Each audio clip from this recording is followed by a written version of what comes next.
Is it on? Is it on, honey? Is this bitch recording? What's up, YouTube land, Twitter land, Instagram, Snapchat, Grindr, Stuff, and all that other shit? This is your girl, T.S. Madison, and I'm coming to you loud, live, and in color with a very special announcement. Are you trying to get your business seen around the world? Are you trying to get those unique impressions? Is there a specific demographic that you're looking to reach? Well, look no further, honey. I'm your girl. We're currently running specials for our sponsorship packages that will boost your business. Email me at booktsmadison@gmail.com. Advertise with us today. See you soon. Bye. Maddie in the morning, Maddie in the morning, Maddie in the morning, Maddie in the morning, Maddie in the morning, Maddie in the morning, Maddie in the morning. What? Wait, hold on. What time is it? Whatever time it is, it's morning. It's 9 o'clock somewhere, bitch. Get in here and watch the show.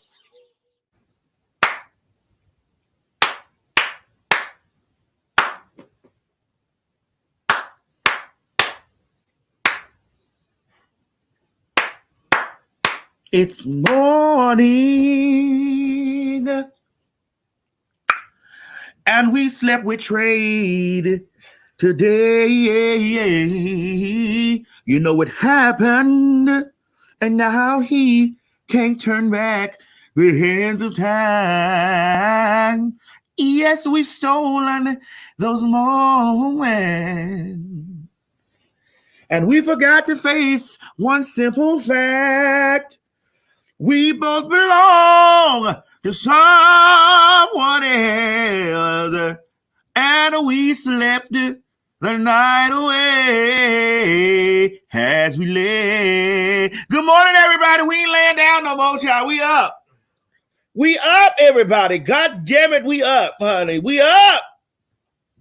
We up. And you know what we up. I probably if I'm in the living room. Mo! Yes. I probably like I'm in the living room. I hear cheering home. Good morning, y'all. Good morning, everybody. You know, the other day when we were doing the Maddie in the Morning show, we were talking about, lots of other things of that nature, girl.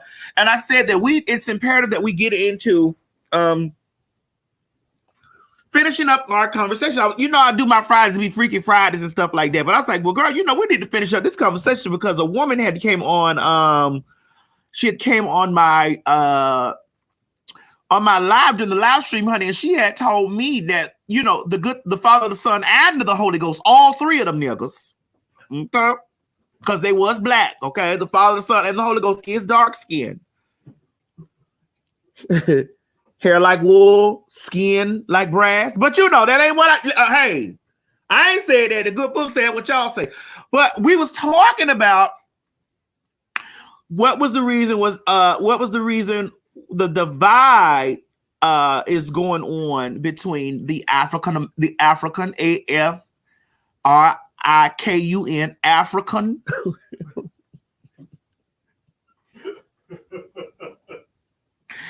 the African American peoples and the gays and stuff like that. You know what I'm saying? We was talking about that. But before we get into these conversations, because I'm going to open up the floor today, I think Craig out there riding his bicycle. And this because the weather good outside. So we out there on that bicycle, that $2,499 bicycle, honey, with his arms spread out like this. Honey. You know how they spread they spread them wide, they hung him high and spread them wide.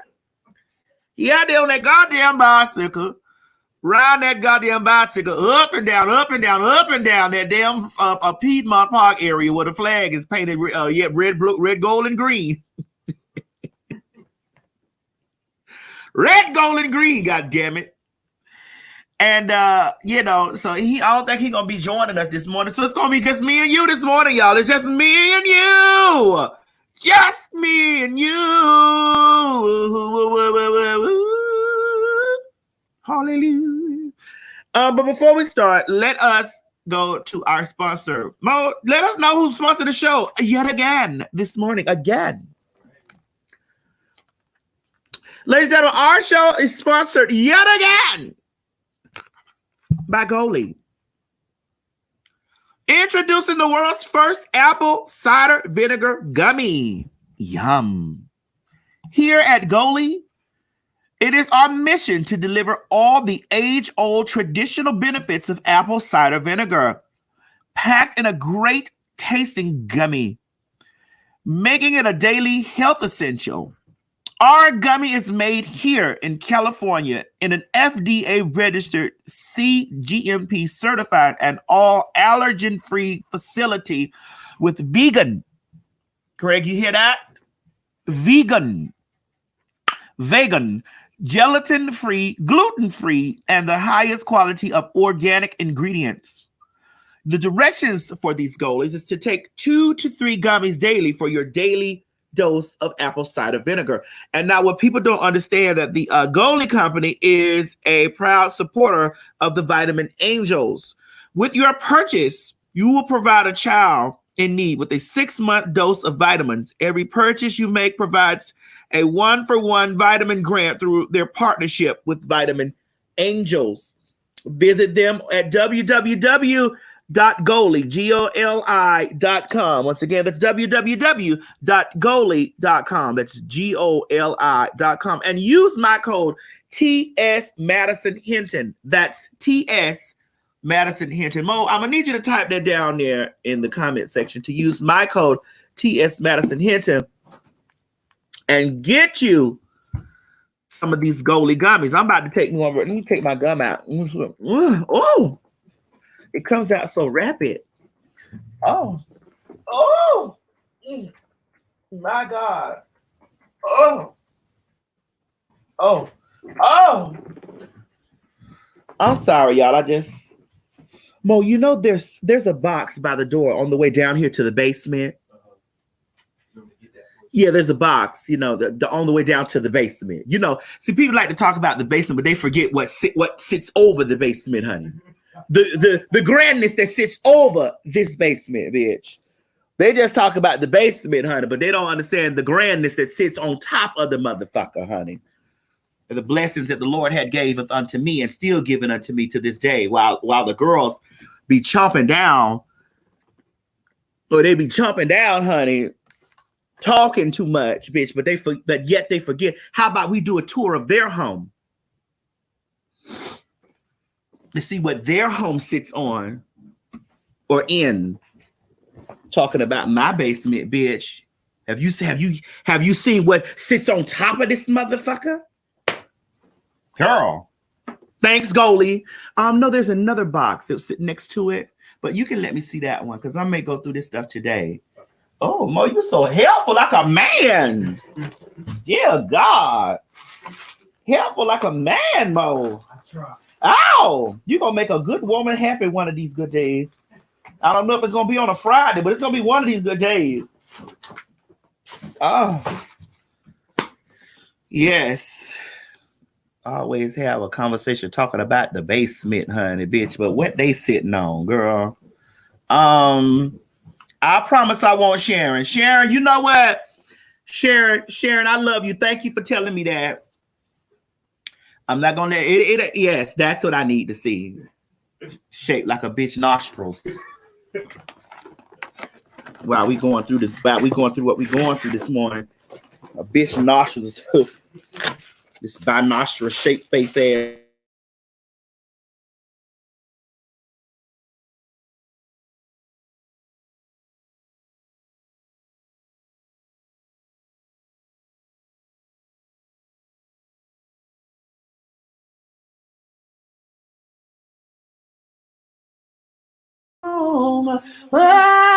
Baby, that song. I like the way that booty goes. Yeah. Take that one off the screen. Yeah, we working from right here real quick, child. But anyway, move this off of the screen. Okay. I can't do it. I got it. Well, I got it. I'm over here remotely working from this. That's why I always keep me 2 computers on, because you never know if he might be fucking them in the living room while his children home. So, wait a minute. So, yesterday, can y'all hear me? Can you hear the dog? All right. All right. So yesterday, hold on. Ivana, what's ridiculous, baby? What's ridiculous? Because you know I'm in quarantine, so I got lots of time this morning. We're quarantining right now, so I got lots and lots of time this morning, honey. Lots of time. I'm trying to figure it out. I'm leaning in. I'm leaning in. I'm trying to figure it out. Oh, I know. We in the basement. The roof gonna be like that. But I'm trying to figure it out.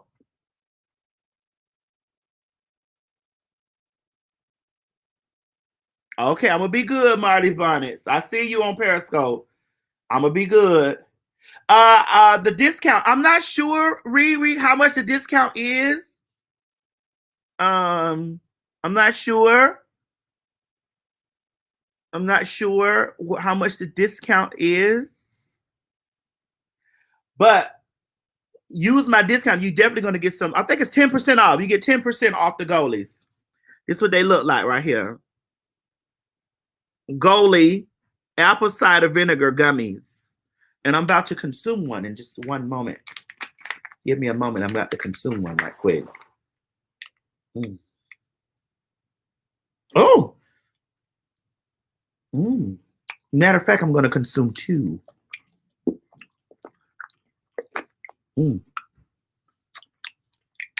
Oh. I almost consumed three. But give us a second here. The son of the power just had done collecting this motherfucker. Ivana, you said you don't like the hostility between two. I don't be fucking with that hoe. I be over here minding my business, doing me. I don't be fucking with that hoe. I don't say shit about that hoe. I don't say shit to that hoe. When y'all be sharing that shit with that hoe, be on there talk that one trick pony bitch, I don't be saying nothing. I don't say nothing. I don't respond to it. I don't comment on it. Nothing. Because I don't be fucking with that hoe. I don't give a fuck about that hoe. If a bitch really claim to be unbothered and claim to be this and the other, what the fuck do you still be chopping it up about a hoe for, bitch? If you done beat a bitch, oh, because you know you didn't. I get it. I get it. That's a one trick motherfucking pony. You ever seen a bitch? You ever seen a bitch nostrils look like this? Is what this bitch nostrils look like. That bitch nostrils look just like this, bitch. Let me take these binocular things out here. And these some expensive ones, so they don't really look like this because these is really expensive. I paid a good amount of money for these, bitch. This bitch nostrils sit here looking like this, bitch, every day. You can see into that bitch brain cavity. Into the back of that bitch medulla oblongata, bitch, from that whole nose entry. Bitch, I don't even be fucking with that hoe. Nothing. I always talk about my motherfucking mama. Every time I look around, bitch, I always got some shit to talk about my mama, bitch. All the time. I be like, damn, girl. Let it go. My mama don't be thinking about you, hoe. And I'm being lenient this morning because I am ready. I'm being very lenient this morning because that's not what I came on here to talk about this morning. I'm being very lenient, very lenient. Now, bitch, y'all don't see it. You can go through all my posts. You can go through all my motherfucking posts on my page. I don't be posting about that hoe. I don't say shit about that hoe. Bitch, nothing. I don't read that hoe. Bitch, I go on an interview, a bitch asks me about that hoe. I be like, it was what it was. We gone from that. I ain't even on that shit. Like, you know, bitch, it's 2020. I don't understand you hoes this trap. Bitch, that's the day you be you hoes problem. You bitches be trapped. Bitch. Right, Jordan. I'm off that. I ain't on that shit. Dog, I don't even be fucking with that hoe. I could give a fuck less about that hoe. I told y'all, I don't give a fuck about that bitch. If that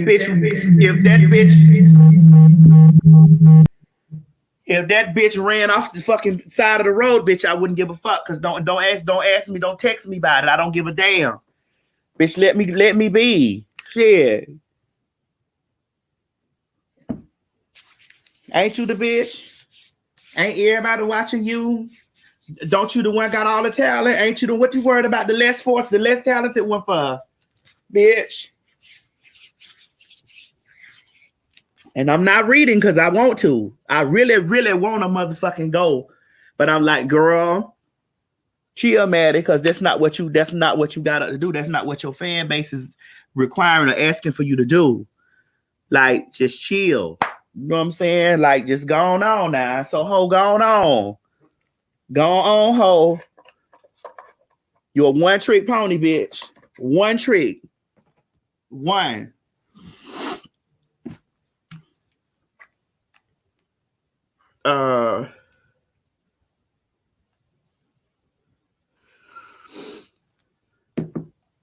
And that's me being light.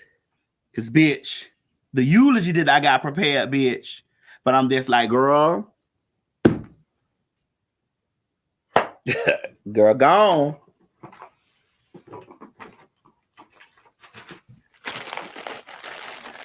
Because my next shit's going to be real deadly. You think you can go low, bitch. But let's get down here and start back to our show. So what we were doing was, yeah, I get it. Eli, what you say? Don't get what you say. Hold on. Go back to Eli. Yeah. Because they know, like, a bitch be fucking with me, bitch, I be in my bed sleep, girl. Eli say, don't get that happy hour hair wear all your time. Stop letting these people drop their BS in your ear. I love you. They'll break. Right. Thank you, Eli. It just be like, girl, but you know, the people be getting tired of that shit. Like, damn. Ho, stick the people in your lane. Trina in your lane. Bobby them be going back and forth with you, hoes. Stick to them people that got this, bitch. Let them do you. Bitch, I don't even say shit to you. Turn that fan on, bitch. You know I'm fair. All right, so let's get into it. We were talking about the last week. We were talking about what was it last week or the other day? Wednesday. We were talking about the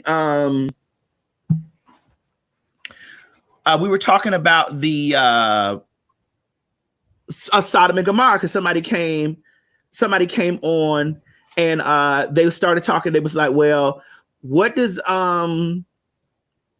well, you know that that God destroyed a whole city, you know, in reference to LGBT, gay people, you know. And I was trying to get down to the root of the situation where people were saying, oh, well, he destroyed the city because of homosexuals, you know. And I was like, well, that's really not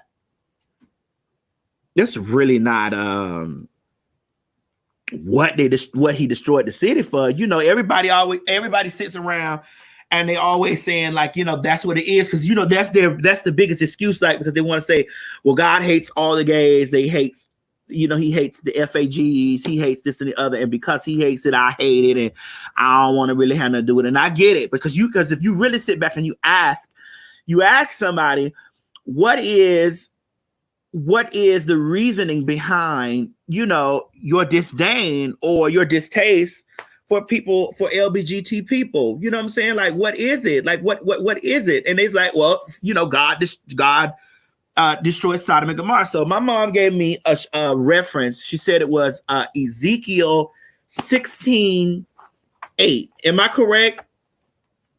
Am I correct in that?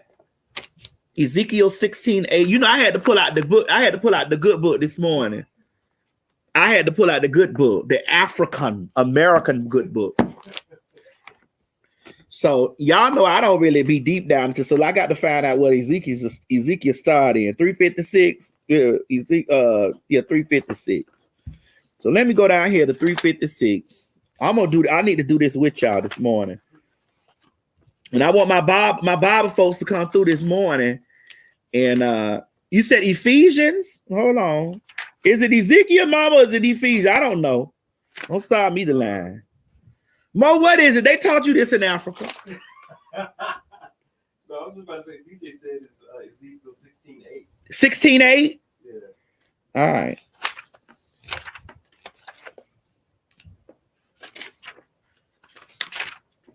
All right. Ezekiel 16.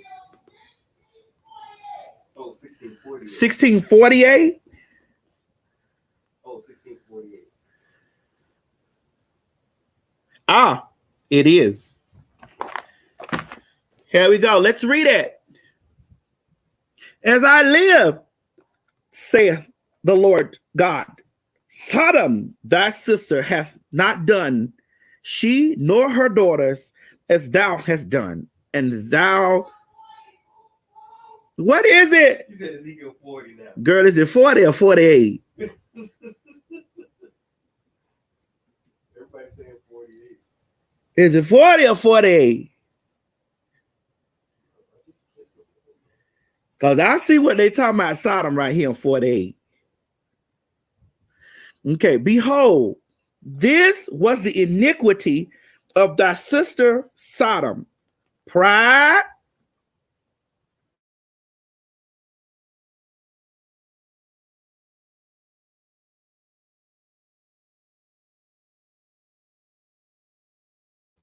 and in her daughters, neither did she strengthen the hand of the poor and needy, and they were haughty and committed abominations before me. Therefore I took them away as I saw good.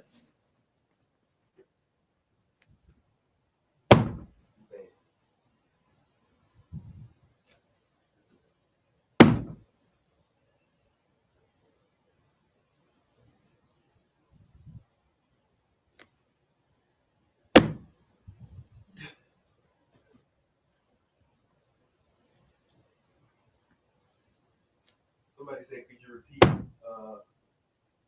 part where you were talking about pride, because they said the connection went out. All right, so I'll go back again. Ezekiel 48, 16:48. As I live, saith the Lord God, Sodom, thy sister, hath not done, she nor her daughters, as thou hast done, thou and thy daughters. Behold, this was the iniquity of thy sister Sodom. Pride, fullness of bread, and abundance of idleness was in her daughters. Neither did she strengthen the hand of the poor and needy. And they were haughty and committed abominations before me. Therefore I took them away as I saw good.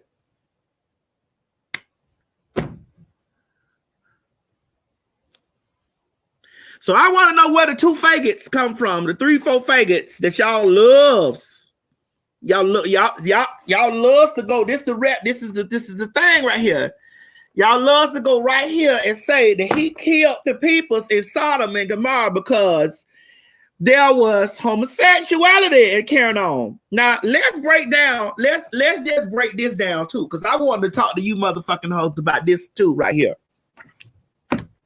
Because I kept this on my phone. Because see, you know, y'all get into y'all stuff and love to talk about abominations. Because see, I'm gonna read off a few of these abominations just to make sure that you hoes ain't abominating. You give me 1 second. Not yet.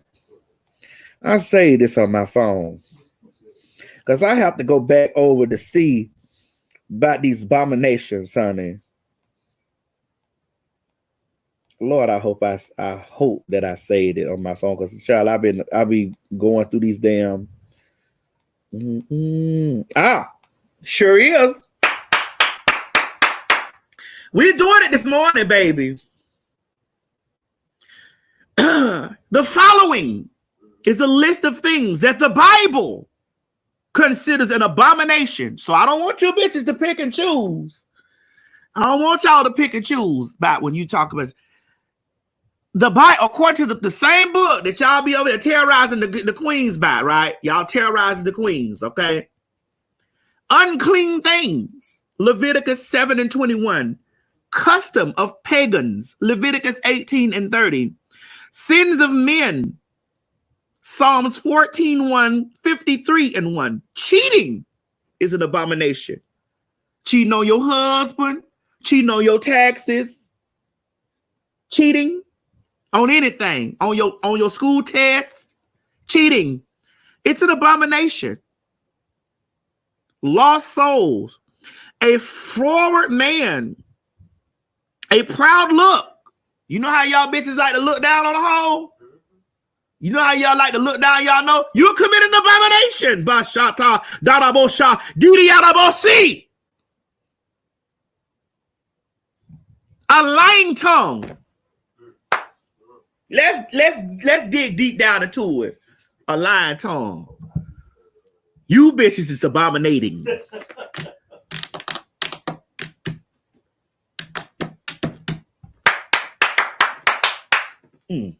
I want to talk to all my abominators this morning. All my abominations. You know how, because you know the gays is the only thing. That's the only part of the thing that y'all know about abomination when you start talking about homosexuals, transvestites, transsexuals, gays. That's all you know. You girls loves to send us to the fish fry when you don't already know you are already better dipped. Y'all love sending us to the fish fry, but you don't have no understanding that you are already batter dipped. You dipped in batter, ready for the grease. Hands that shed innocent blood. Proverbs 6 and 7. Let me go back to the lying tongue. Lying tongue. Proverbs 6, 17, 12, and 22. It say abomination in there. You don't believe me? Go look it up. It says abomination. Abominations. Okay. A wicked, scheming heart. I could call 3 names right now that's a wicked, scheming motherfucker. Right now. Okay. Proverbs 6 and 18. Feet that are quick to run to sin. You know how y'all bitches like to run around and aid in the bed, bitches? Quick to run over there. Ooh, you just running like this. You abominating. Running over there, just stirring up a pot and stirring up mess and doing all the things. A false witness that speaks lies, you an abomination. You know how a bitch like to say, like a false witness that will stand up on their platform and say that I push my mama or I'm molesting kids in the basement and all that kind of stuff. Bitch, you an abomination. You're busting it. Why don't you already know that, bitch? Bitch, you already know that, bitch. You knew you was frying fish, hoe. A sword of discord, meaning, keeping shit going on amongst people. Sword of discord, you are committing an abomination.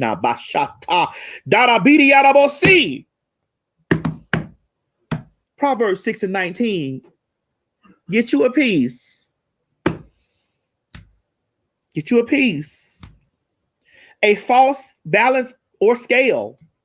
Come on, y'all out there serving dope and y'all ain't putting that right weight on that side on that scale. Abomination.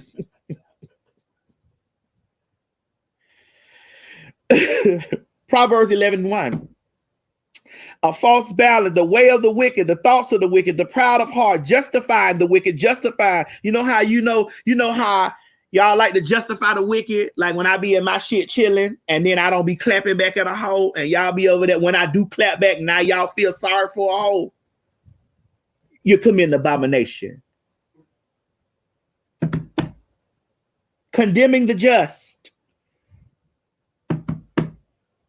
refusing to hear the law, prayers of the rebel, eating flesh of peace offerings on the third day, Leviticus 7 and 18. Don't listen, don't y'all tell me shit about the Levitical law if you hoes ain't followed the first 10 commandments.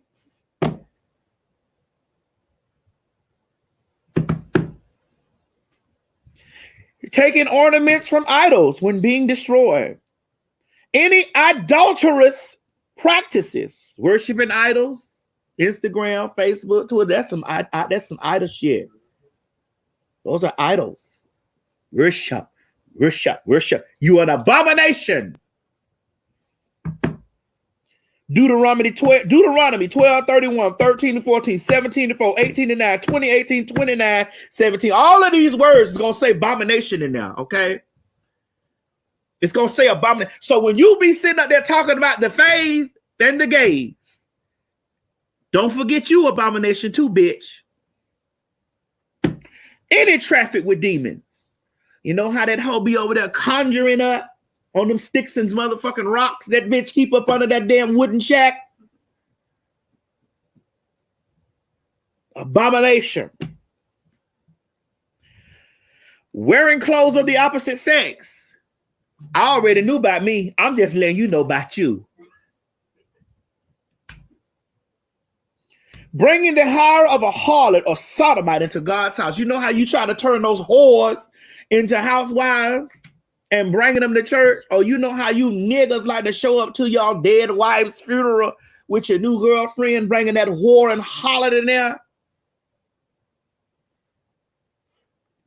Cheating others. The government, you an abomination.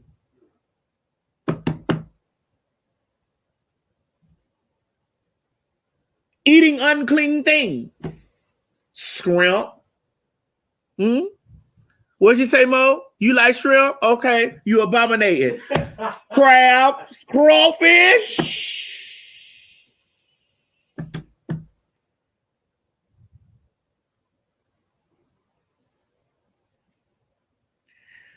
You know how y'all like those old, y'all like them love some crab balls? Murder, adultery. Oh, some of you motherfuckers is definitely y'all are unaware. Y'all unaware. Be sitting over there telling a bitch like me, you're going to hell because you a pawn. Abomination. Spell it. Somebody spell it down there. We can run across. Spell abomination across the screen and put your name next to it when you motherfucking spell it, bitch. Oppression of others, particularly the poor, vulnerable, violence, breaking vows, hardness of heart, injustice, incest. Lord, you know what we just found out last week? How could you and your daughter have the same baby daddy? My God. Abomination.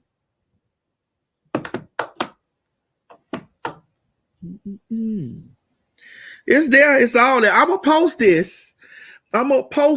So that you can understand. Matter of fact, let me post this right now in the comment section. Let me copy this and post this because I don't want to hear no more of the foolishness that y'all be sitting there with the bullshit talking. I don't want to hear none of that. Yeah. This is what I be talking about. The people be acting like that their seat is so secure.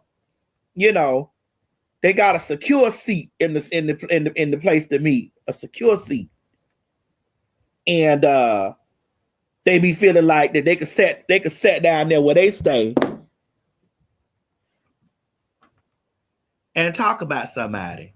Or tell somebody, or say the reason why I don't like the gays because you know the Bible says it's abomination. God don't like that. He don't like that. No, bitch, he don't like you either. Now I'm ready to open up the lines. I'm ready to open them up. Okay. I'm ready. It's me and the people this morning. Let me paste this down there. Hold on. Let's see if I can get this in the chat. Hold on. Did it get in the chat? Did it? Mm-mm-mm. I posted it in the chat. I got it right there. Posted. Hold on, let's go out. Before we open up the lines, let's see what he got. Hey, Oliver, you was raised, weren't you raised somewhere near the church? Hold on, Maddie. Let me turn you off on the other side. Was I raised up in the church? Was you raised somewhere near the church? I was raised in the church. Okay. What you think about this here? Because we went out, I had to finish this from the other day. What do I think about what? About the story of Sodom and Gomorrah and No, what I'm thinking about me pointing out to all the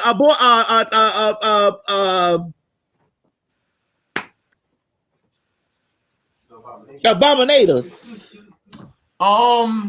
Well, I just always like to refer to a verse in the Bible where it says, "Work out your own soul and salvation with fear and trembling," and you can't look to the left or look to the right, because at the end of the day, when it comes time for judgment and who he's letting in and keeping out, he's not gonna look to the left or look to the right. He's gonna look at you. Correct. And see, that's all I've been saying. You know, because the other day, you remember we were sitting here talking, we were just having a good old conversation about, you know, what is the disconnect between the LBGT and the colored. You get what I'm saying? What is wrong with the colored and the LBGT? What's the problem? Like, what is it? And it is deeply, as Craig was saying, but you know he ain't here because he on that bicycle. It is deeply rooted deeply.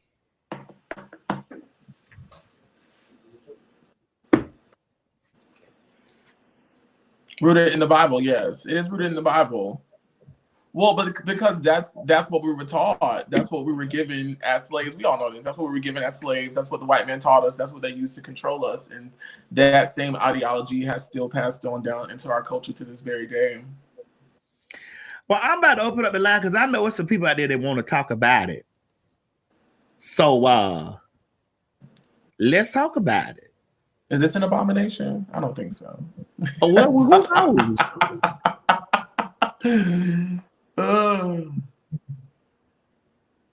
Who knows?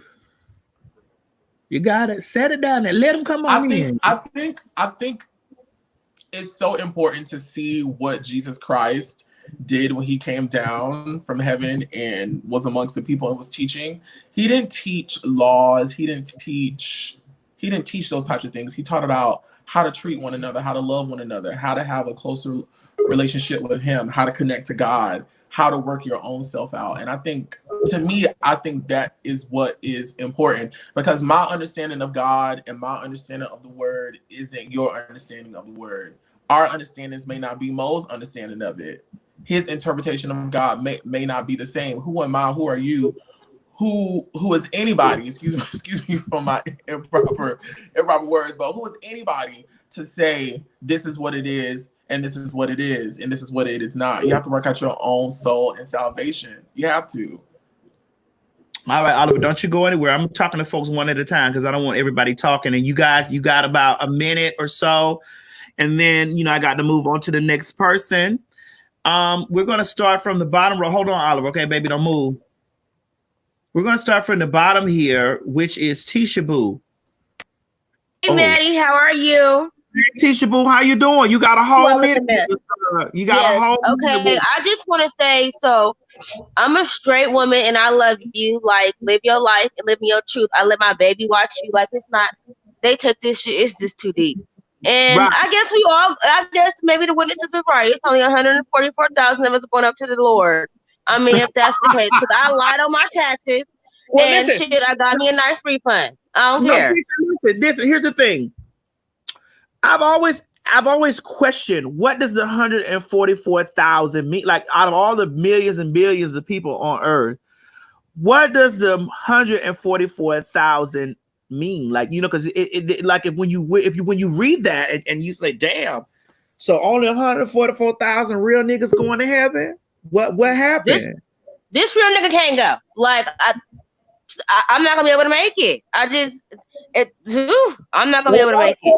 Not according to that whole list of things that transpired over there. That's abominations. Not according to that. Ain't nobody getting in. Right, but God know my heart, and He know it's pure. He know it's good.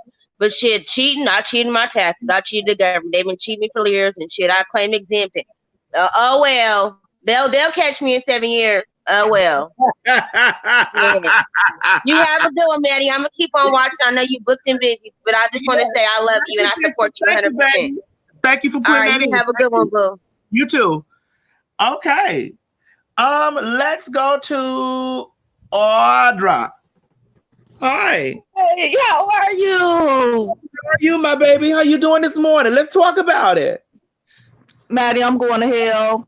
I done slept with the ministers. I done seen the ministers sleeping with having dicks and asses. I mean, what you want me to say? Hands up, I'm guilty. I'm an abomination. I eat shrimps, all of that. I'm going, baby. We are going. So that's kind of why you say, listen, fuck it, I got to just go on and accept my LBGT, ABCDEF people, because I ain't no better than they motherfucker. I ain't no better than their alphabet. No, it ain't about it just accepting them. It's about being one. Hey, look it up. All right. Boop, boop, boop. It is All what right. it is, baby. I love you. I love you. Thank you, baby. Thank you. Thank you. Yep. I love the people coming on being real this morning. Being real. Let's go to I don't know how to say this. So this is one of them Asian names. Hey, hey, take your medication, Roman. You'll be okay. Yeah. Good morning, Maddie. Good morning. What's up, baby? So what you got to say about it? Put in on it. Well, I am, if you can tell by the hair and the nails, I'm a part of the LGBTQRS, all these letters community. I'm going to hell. But you don't have to though. Well, according to religion, according to religion, and according to the guidelines of the situation, according to that. So what I want you to know is that when you get out in the streets and there's somebody that's loves to throw those things up in your face that you're LBGT or you gay or trans identified or whatever your identity is that's outside of straight, because see, a lot of times the straight folk don't feel like that they are a part of the abomination clique too. You get what I'm saying? You need to remind them. You need to lay them verses. Bitch, first of all, if you're lying, use it. Yeah, because see, a lot of these people be saying they're not a part of the LGBT community and be a part of the LGBT community. You know what it gives. Yes. So, we afraid that identify as just male, but whole while they putting that pipe down our necks and our backs. Yeah, but sometimes they need to take a fucking Dones and a throat lozenge, and bitch, they'll be all right. Amen. I love you. Thank you for having me. You're welcome, baby. You're welcome. You're welcome. All right, let's go over here to B. Benardo. Hope I see you. I'm about to get you, good. Hi, B. Benardo. How you doing? Hey, Maddie. How you doing? Let's talk about it. So one of the things, I'm actually, in ministry. I think with the list of things that you actually called out, everybody just need to take a moment to sit and focus on themselves. See, they're so worried about cleaning everybody else's house when their house is filthy. So if we took the time to actually worry about ourselves, because if that list you called out, nobody's going anywhere. We all be sitting down here looking up, trying to figure out when is our turn. But because we are so consumed with trying to live for everybody or please everybody, that's why you have so many people that's in ministry that's afraid to come out, because everybody cleaning up their house. Everybody trying to clean up in front of their house. Clean up your own house and live your life, because at the end of the day, the main thing that you have to do is repent. You have to repent daily to get yourself to the place of where, okay, God, forgive me for things known and unknown. But we don't repent because we're too busy focused on everybody else's house, peeking through their house, trying to throw the rock through the glass house. And what? So how are we, everybody has fallen sin. The list that you called out, I was like, I ain't nobody making it in. I'm not gonna say I'm not going to hell. And listen, it's backed up by the same thing, because I put the list and the verse. because I had this conversation with somebody years ago after that situation happened with Kim Burrell. And I said, girl, y'all love to scream out, but homosexuality is an abomination. And I'm like, wait a minute, niece. Wait, hold on. Because they feel like that's the only word, you know, the only word that they can use against the world talk about abomination. And let me let you see if you are part of the abomination on this list. Exactly. Before you start worrying about mine. Exactly. So Yeah. I just wanted to come on and say, you know, we're so focused on trying to point the finger. When you got 3 fingers pointing back at you, so everything at your house is spotless. That's right. So you have to repent daily to say, okay, God, forgive me for the thing. Because even when we don't think about it, our actions or whatever is doing something. So you have to get to the point to where you just live for yourself, live in your truth, be happy with yourself, accept, hey, I've fallen short. But at the end of the day, when you get on your knees and you say, okay, God, forgive me, you have to do it from a sincere place so that you can make it in heaven. If you don't do it from a sincere place, then you're just you don't want to go to heaven. But if you submit yourself and say, God, forgive me, and you say it sincerely, then He wants us. He wants us, but we don't want each other.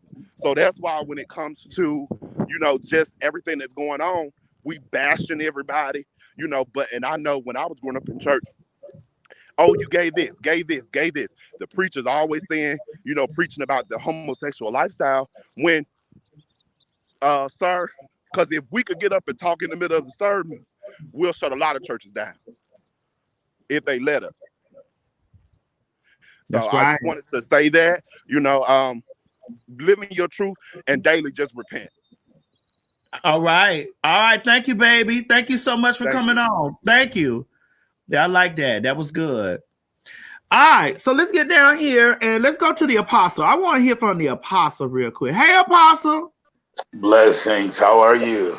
Yes. Come on, apostle. My God. Yeah. You know, I was on Chi-Chi's show one time. I was the apostle that was on Chi-Chi's show that night. You sure was. Yeah. Good afternoon. Well, I just wanted to chime in because I am a openly gay.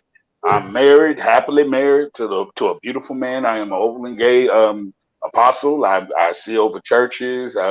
I have my own virtual service every Saturday morning. And well, listen, apostle, what is your comeback to when people say that you're a gay man and you're married to a man, and how could you preach the word in the church? I could preach the word clearly, because when you actually study the scripture for yourself and understand for yourself, see, I got to a point where I actually studied scripture for just like you broke down Sodom and Gomorrah today. I've broken that down to several people and let them know that there was so many other things going on in Sodom and Gomorrah that God was concerned about, rather than concerned about who was punking who in the booty and what was going on. God was not concerned. God said, you are unkind to strangers. You don't help the homeless. You don't help the widow. You don't, all these things, they're unkind, and they don't even realize what Sodom and Gomorrah was really about. Sodom and Gomorrah, the reason they even wanted to get to know the angels like that was because it was a form of humiliation. Because if I can take your manhood and humiliate you because you've come into my town and I don't know you, and we don't know you because they were unkind to strangers. You got to remember, they didn't like people coming in their city that they didn't know. So if you come in my city and I don't know you, and if I can humiliate you by, sodomite, whatever, then, but that's not the reason why God had already said years before. Yahweh had already said, I'm going to destroy this city. He already had plans on it. It had nothing to do with that. Some people think that was the straw that broke the camel's back. That wasn't the straw that broke the camel's back. That was just what he had planned. And just like in that city, everything was going on in there, but they were having orgies. They were having orgies in the temple. They were in the temple having sex, and building idol gods that weren't God, and they were doing all kind of. And God was so displeased with them. And y'all just worried about one thing, about the fact of who I love and who I sleep with. and everything else at night. Listen, but I'm still, when I get in that pulpit and when I get in front of God's people, I'm still anointed. I'm still full of the Holy Ghost. Ain't none of that changed. I'm still, God uses who he wants to use when he wants to use. If he could use a donkey to begin to talk and begin to talk and speak to people, God can use my gay behind and use me to preach and to speak and to give his word and to help somebody come through. Because I want folks to, this is what I, just like the brother that just got off, I want folks to live in their truth. Just be you, because for many years, because of what I was taught and what I was told, I'd have been married twice. I'd have been married to different women, 2 different women, been married twice, had kids. I got grandkids. I done did the whole spiel because I was making everybody else happy. But here I am behind the scenes wanting to secretly kill myself because I'm unhappy, because I'm not living in my truth. But I feel like because of what I was taught, that it was wrong for me to be myself and to still preach the gospel. Because you're playing with the Lord when you do that. You're playing with the Lord. You're playing with the Lord. You're playing with the Lord. You can't preach. And my mom is still like that. To this day, my mom still says, you can't be no sissy and be no apostle. And I was like, well, you know what? Oh, well. That's So your mama told you that. Your mama say this to you. Yeah, my mama said that my whole life. My mom had to have me exercise. Tried to have me exercise. Tried to have the gay demon exercised out of me. She thought she thought you had a whole demon inside you. When I was 15, yeah, she tried to. They jumped on me. They 5 or 6 elders in the church jumped on me, spreading oil on me, talking about this homosexual spirit come out in the name of Jesus. Da, da, da, da, da. And honestly, when I got up from that, I felt like my soul had been raped. Not you know what I'm saying? Not a physical rape, but it felt like a rape because they all jumped on me and they would not let me up. And I kept saying, get off of me, get off of me, get off of me. And they said, no, that's that demon. That's that demon fighting us. Oh. No, I said, get off of me. That wasn't a demon. That was me. All y'all grown behind people on the little 15, because I wasn't big as I am now. On the little 15-year-old, all 5 of y'all sitting on top of me and holding me down and whatnot, then sprinkling me with oil. I'm going to tell you to get up off of me. Y'all big behinds is crushing me. And I'm a 15-year-old and you crushing me. And so my mom still to this day, my mother-in-law is wonderful. My husband's mom, she is wonderful. She loves me. She loves me down to my sock. But my mom, she's still good old Church of God in Christ, born and bred. It's so many things that need to be torn down in that Kojic church. It's ridiculous. Kojic is full of scissors from the pulpit to the floor. But it's so much stuff that need to be told down in there. It's so much. Like you're supposed to be so God, this and God. This is so much. And then it's just like, like who I couldn't work, who worked my spirit in that place was that Francis Kelly. I'm so sick of sissies. I'm so sick of sissies. I don't know what to do. And then what really got me was recently in the last year or two when they had convocation, when she was calling herself prophesying to this guy. She said, the Lord told me to tell you to stop hanging around them guys. We call them faggots. And I said, really, in the house of God? Motherfucker, come on now. Right. And those people be so secure in their seat to heaven. That's the problem. So anybody today that thought that your seat was so secure on your way to heaven because you ain't no faggot.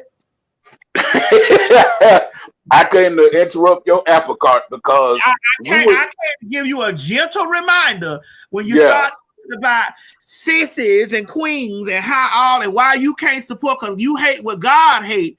No, you can't hate what God hate because if you hated what God hate, my God, today you definitely. I put the list down there. So when you're in the comment section, I want y'all to understand. I put the list down there.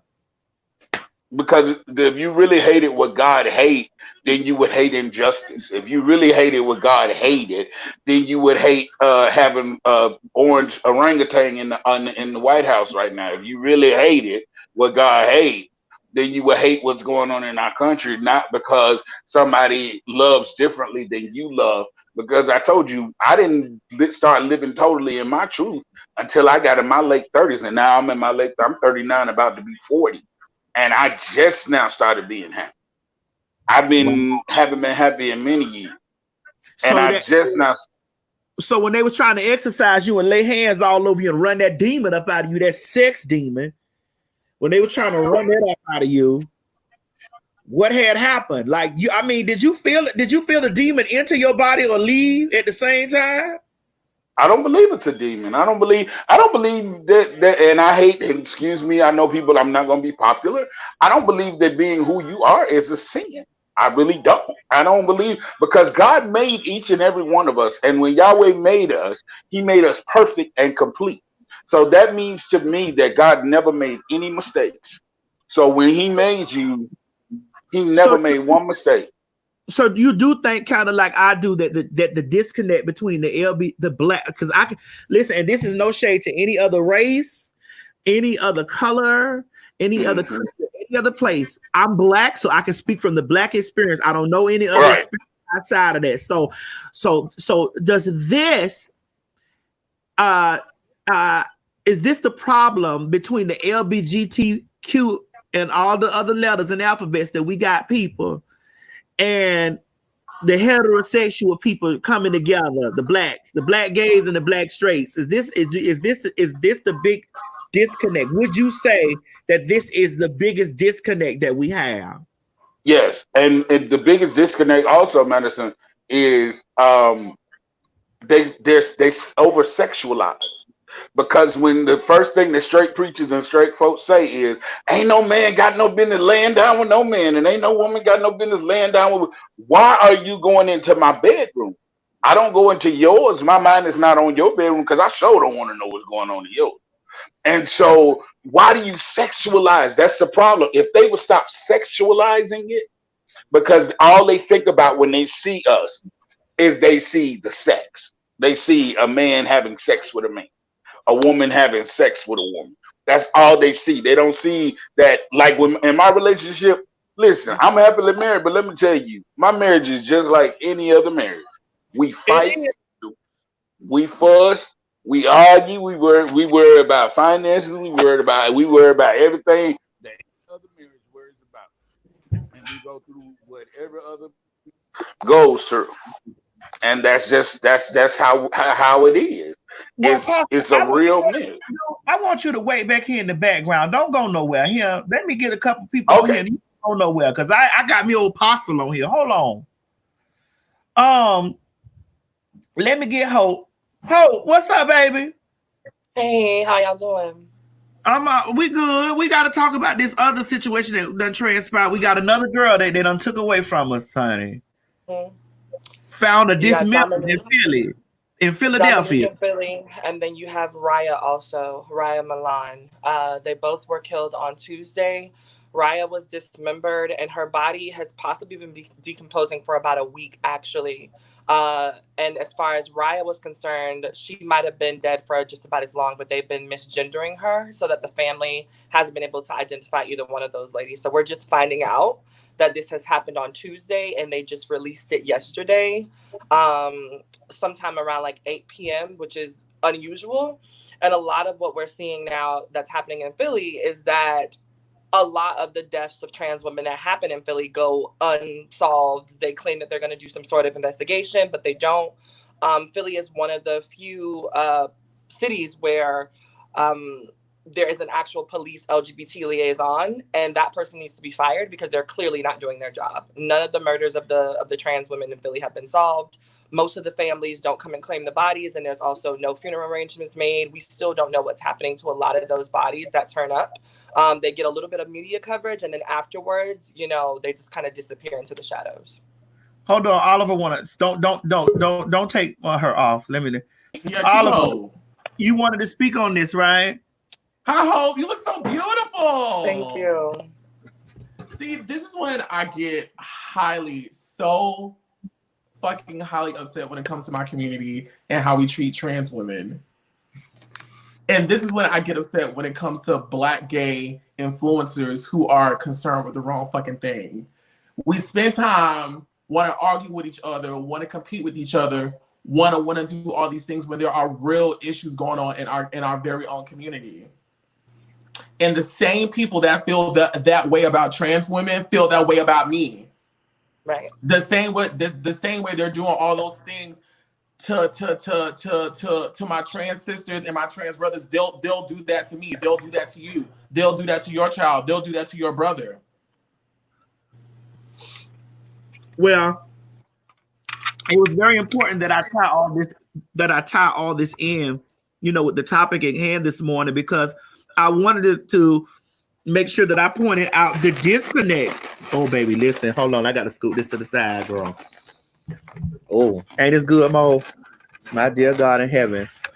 I wanted to point out why, because we need all of our black skin needs to be united together. But the reason why we can't be united together is because of this big divide, this big disconnect. And it's based on, people on that, well, I don't like what God don't like. You get what I'm saying? And it's just like, I wanted to definitely point out all the abominations. I wanted to get the abominations cleared up this morning so that we can understand that we all somewhere in the abominations area. Okay. So now that we know that we all in the same area, can we know that we all black too? And can we really fight the bigger issue that's going on in the United States of the world? We can't. And honestly, I think that the biggest issue is that when you've been oppressed for so long, it's easy to want to play the oppression Olympics. And I think that that's what Black folk like to do, no matter what sexual orientation or gender representation you represent. And I think that until as a culture, we can do that for one another, we're going to continue to go around and around and around in the same circle. Black folk as a whole need to understand that Blackness is the weapon that all of us inherently have, whether we want it or not. And I think until Black people realize, right, that no matter what you are on the inside, how you express yourself on the outside, when Black people see you, when white people see you, all they see is your Blackness. A lot of folks were upset about the Tony McDade case, and even some people in his family were upset about the Tony McDade case. And a lot of folks were saying, like, oh, he was killed because he was trans. No, he did not get media coverage because he was trans. He was killed because the police assumed he was yet another black man that they should be in fear of. He was killed because of that. And I think that a lot of y'all miss that. Black people are dying and they're being disproportionately killed unfairly by everybody. It's not just cishet people being killed by the police. It's not just cishet men being killed by the police. As we see now with Breonna, we're having to go out of our way, right? After we've dealt with George, right? And this is crazy because Breonna happened before George, but there was not as much fuel to the fire until after George. And that shows how the Black community and how our Black cishet men leaders view Black women. Y'all can wait, hold your man down, be a ride or die, and then we'll get to your issues. And I think that that's a much larger issue that we're still not talking about as well, is the ways in which the Black community does not stand up for Black women as a whole, and how Black women have even sort of taken a stand back for ourselves. And we like to say, well, you know what, let me get this Black man, let me uplift this Black man. And oftentimes, and I hate to say it, some of y'all are cringing, is that Black men do not do the same thing for everybody else. Black men will go out there and march for the Georges. They'll go out there and march for the trade bonds. They go out there and they boost us up for these men. But then after they've gotten what they need to get, much like in sex, after they bust their nut, everybody else needs to go home. And it's just kind of like, at this point, as a community, we have to come together and hold Black men accountable, hold our Black leaders accountable, hold our Black cishet people accountable, and hold Black LGBT people accountable for not leading the fight. I don't care if you don't support Black Lives Matter because you don't feel like Black people would not support you and your queerness or your gayness or you being trans. But I think that it's important that we all be out there and a united front and march, right? When white people come together, they don't give a fuck if you're a white gay, a white queen, a lesbian, a butch. They don't give a fuck if you got this much money or that much money. When it comes time to fight against us, them people, and they come and get our asses, regardless of their differences. But we're the only group of people that when it comes time for us to fight injustice, so you got to go get over there in the car with the fact, like, and it becomes a whole thing. And then before you know it, we don't get nowhere, you know? And it's really disgusting the ways in which we don't see each other for who we really are. And that is just Black, right? And that's got to be the beginning of this conversation. Right. And that's why, and that is why it's important for me to have these types of conversations on my platform, you know, because I mean, I did start out this morning a little, what you call it, because I'm just over it. Like, it's so much stuff going on in the world that I don't want to be going back and forth with no motherfucking with a bitch of my own color, first of all, and then second of all, with no bum. You get what I'm saying? And it's just things that are really going on and so much more important that we need to dismantle this divide that's going on between us. It's enough divide as it is. You get what I'm saying? It's enough as it is. Okay, Hope. I don't know what's going on with your internet, girl. Me? Just a little choppy.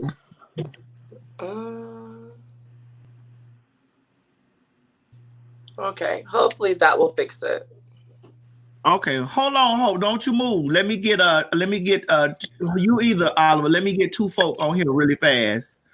All right, so we got let's see. Kara, hi baby. Hey, how you doing? Oh, you was ready, girl. You got your earpiece in and you ready already. Yeah, I'm a truck driver, so I got it.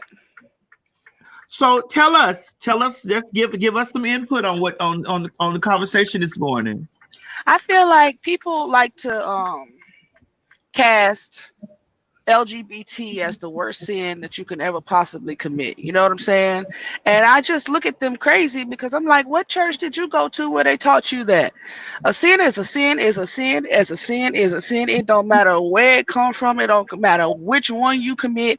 In God's eyes, all of it's unclean. All of it is where he cannot be around it. That's why the 144K is so important, because it's unattainable for most people. I think that people have to get to a place where they love each other and they focus on that first. Because we have gotten to such a place, particularly here in America, where we don't even give a fuck about our brothers and sisters, particularly in our community. And I just feel like when you go down a list of everything that you could possibly do that is a sin according to our religion, y'all need to focus on them 10 commandments. I remember I've been following you for so many years. I remember when you did a video, and I don't know if it was like 3 years ago. It was way before the Queen's Court and all of that. It was a long time ago. There had to be about 5, 6, 8, 7 years. I mean, I've been following you for many years, and I'm a heterosexual woman, and I never judged you. I just thought that your aura was just beautiful, and that I just feel like people need to focus on that. Focus on being around good people. It doesn't matter who they sleeping with, what they got going on, because that's none of your business anyways. You know what I'm saying? I like to focus on being around positive people, uplifting people, people who motivate you to do better. And it's just it's so lacking in our community. And those are the people that we do need to uplift. That's why I was so happy that you had this conversation, because I was like, well, a lot of people on your channel probably don't know about the video. But the video was where Maddie basically said, y'all up here, y'all talking about the LGBTQ, and y'all commit, and y'all fraudulent, because the 10 commandments is the most important sins that you're not supposed to break, and them is the ones that we break daily. We break them every daily. Day. Yes. And you know what I'm saying? Just judging is one of the biggest sins that you can commit. But yet here y'all is focusing on what other people got going on in their bedroom, and that's the problem. That is the problem. When you're judging, you are committing a sin against God. He came down from the heavens and wrote on them goddamn tablets, you're not supposed to judge nobody. He wrote it. If you want to be technical, that's the only thing that he actually wrote with his finger. That is so true. Because You I'm want to telling be you, these technical. prophets is all interpretation. And that's Yeah, why I look at the Bible as an interpretation. I try to follow those 10 commandments to a T, because those is the big ones. You know, y'all out here, y'all worried about this one and that one. And I just I don't know what the fuck they got going on. I mean, I'm Yeah, trying to and figure that's out why where people are. Carol, you've been following me for a while because I always used to say that's the only thing that he ever wrote with his own finger. If you want to be technical about the situation, he took his finger and wrote on the rock. Everything else, somebody else wrote that, but he wrote Exactly. Everything else is up to interpretation. That's why they say the Bible is a guide. A Bible is a guide to how you're supposed to live. Yes.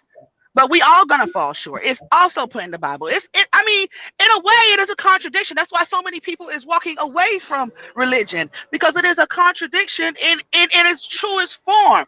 But I stay true to those 10 commandments because I feel like that's where it's at. That's where it's at. You try to You know what stay I'm saying? true because you know we gon' We all fuck up. fall short. Yeah, We we gon' all fuck fall up. short, and I fucks up a try to lot. stay true. Listen, Yeah. I fuck up every day. I'm over here lusting in my heart for this plate sitting next to me because I'm like, damn, I want something to eat.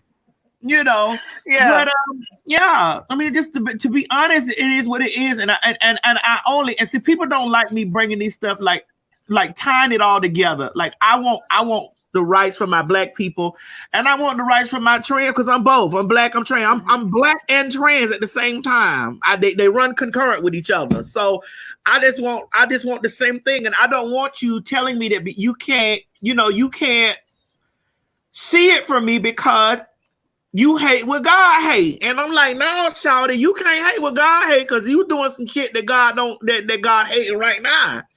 So, and I ain't trying to hate you, you know. And I feel like that's a big thing because that's how they separate us. That's how they keep us divided. You know what I'm saying? Because at the end of the day, we're all like Hope was saying, we're black first. We're black first, regardless as to how you see it. We're black first. And when you nitpick and pick and say these people can't be, or these people can't be a part of the solution, and these people can't be a part of the solution, that's where everything breaks down. You know what I'm saying? I feel like we do need to get on one accord. We need to get one message and we need to stick to it. And that's going to be the hard part because people are so judgmental and they don't realize that judging is going to be the damn thing to keep their ass out of heaven. The main thing. That's what frustrates me. So yeah, that's all I wanted to say. Thank you for allowing me to come on. You're welcome, Kara. You're welcome. You're welcome. Thank you, baby. I love you. Love you too. Oh, I love her. Bring the apostle on. He said he wanted to chime in. Hey, apostle, you wanted to chime in? Yeah, just to piggyback off of what you and Kara were talking about. Even when Jesus himself, Yeshua, was living, Yeshua never spoke of homosexuality. Not once. Not once did he ever say anything about it. The only 2 commandments that he left when he left this earth, before he went to the cross and died for us, Yeshua said to them, he said, love the Lord thy God with all your heart, your mind, your strength. And then the second commandment, he said, these things that I leave with you, these 2 commandments I'm leaving with you. Love the Lord thy God, and then love your neighbor as you love yourself. That's the last 2 things he said. He said, these commandments do I leave with you. That's it. Hold on, apostle. That's it. Hold on, All baby. JMT. You've been sitting at there for a while, JMT. I have. Ooh, your shirt open like that. Wait a minute. Hey, now. I just woke up. I'm sorry. I had my titties covered up this morning. How you gonna come on here with your titties out like that? Look, enticing me. You know I like man boobs. I'm sorry. I just woke up. I just wanted to hop on here real quick to say to mothers, fathers, or whatever, be careful with the way that you raise your kids as far as it comes with the church. I grew up strictly in the church. That's all I knew, all the way up until I was 18, always going every single Sunday. And it's probably been one of the most traumatic experiences in my whole life. The apostle mentioned that he had an exorcism or whatever. I had something similar done to me, and I still, suffer mentally from that situation. it was, the same thing, a bunch of preachers and ministers surrounding me, throwing oil on me, saying I had this demon in me. And mind you, I'm only like 10 or 11 years old or something like that. They're throwing oil on me, this, that, and the fourth. And I just remember thinking, like, what's wrong with me? Why me? Why was I born this way? I didn't know anything about sex. All I knew was I liked boys. I thought boys were attractive. I didn't think, girls were, attractive or whatever. And I apologize if I keep pausing and looking down. It's okay. It's all right. I don't usually speak about, this type of stuff. And actually, this is my first time coming out and talking about it. But, I'm glad you did it here. And I'm glad you did it here on this because people are going to watch this. Like, there's going to be lots of people that are going to watch this, And right. The thing about it is, when they don't want to hear us cry out and say, hey, especially when they love to say, well, what you've done is a choice and I can't choose black and what you've done is a choice. And what I'm saying? God already blah, blah, blah. You like, wait a minute now. If this is not your walk or this is not your experience, if this is not your path, you don't know anything about this. Just like I know a lot of when women try to get into an argument with me, and tell me, well, you're not a female and you don't know anything about being a woman. I'm like, you're right. I'm not a female. I'm not a female. So of course I understand that I don't know, what a female goes through, but you don't know what I go through either. You don't know, what I'm saying? We don't know what each other go through, but I'm trying to explain this to you. And just like when you explain it to me, or I got a mama, I got mama, aunts, kinfolk, there's women that I go through the female experience with them. Right. So you do have an understanding. Yeah. So I have an understanding, but it's just like you don't even want to hear nothing I got to say. You don't even care about me. You feel like I've already made this freaking choice to be ostracized, to be hated, and you've already just made your mind up on this, and you just like, well, I'm just not going. I don't fuck with you. I ain't gonna fuck with you at all. I don't like you. And it's crazy. The shit is just. It's disgusting, and it is. All throughout my childhood, in school, I, dealt with bullying ever since I was like probably the age of 5, and I'm sure this is the story for a lot of people, all the way from like the age of 5. I remember being called like gay and, the F word and everything like that, and not knowing what that stuff meant until I got older. And, once I got older and I understood it, and I'm trying to come to my mom, she was an evangelist in the church. I'm trying to come to her, with these issues and everything like that. She doesn't want to hear it. She's like, this is a sin. We need to get that demon out of you, blah, blah, blah, this, that, and the fourth. So, I'm getting it. I got it from home. I remember plenty of times where I got all of my stuff just taken away, and I'm sitting in my room with nothing except my bed, my sketchbook, and that's it. While, my brother has all his stuff. And the only reason was because I was looking at gay, things and he was looking at straight things. And, so I was getting it from both sides, and it caused me, once I finally turned 18, to just rebel. And it put me in a lot of bad situations that could have been avoided if my, mother or just my family in general sat down with me and was like, we love you. Like, this isn't, we accept you. I wasn't getting acceptance from anywhere. And I remember, in school, blowing up all the time on people and, getting in fights and, going to bed crying. I'm sorry. Going to bed crying almost every single night because I had no escape, none. And, I don't want to make this drawn out or whatever, but the mothers and fathers that are listening, please, if your child comes to you and tells you that they're gay or whatever, they're trans or whatever, accept them for who they are and tell them that you love them. Don't have them end up like me, which is a bunch of problems. Are you getting any therapy? Are you getting any seen a therapist or anything, to somebody to really sit down and just like really talk through this with, or have tried to? You are. Yeah, I actually served in the military for about 6 years, so I get free healthcare and everything like that. And I speak to a counselor about once a week and everything. But regardless, those scars, they might heal, but they're still there. But to get closure, baby, have you strengthened your personal relationship with the Creator? Because it's not the Creator's fault, child. It's not. So I know it's not, and I've gone back and forth. You got to get that personal relationship, like establish a personal relationship, not nothing based off of any doctrine and this and the other. And you have to establish that personal relationship with the Creator, and just really, really give it over to Him or her or whatever you deem the Creator, the Creator God to be. And then when you move in that space, you really got to sit down. Are you in still communications with your parents and stuff like that, or no? Oh yeah, I will say, nowadays, I don't know my father, but me and my mom, we have a great relationship now. Some topics we just don't talk about because they're just that traumatizing. And, I think she knows some of the things that she did while I was growing up were wrong, especially when it comes to the church.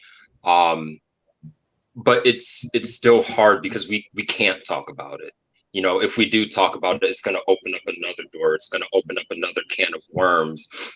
And me personally, I can handle those conversations.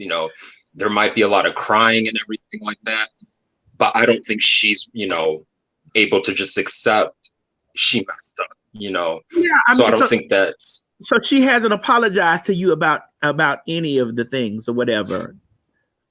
The only thing that she's really apologized about was, when I was younger, like if you know how kids are, if they, go sneak a piece of candy or something and you get spanked or something like that, she's apologized for stuff like that.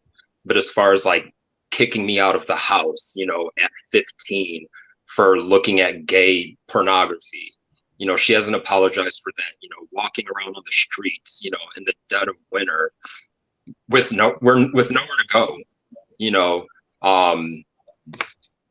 those things have never been apologized for. So, well, here's the thing: you have to.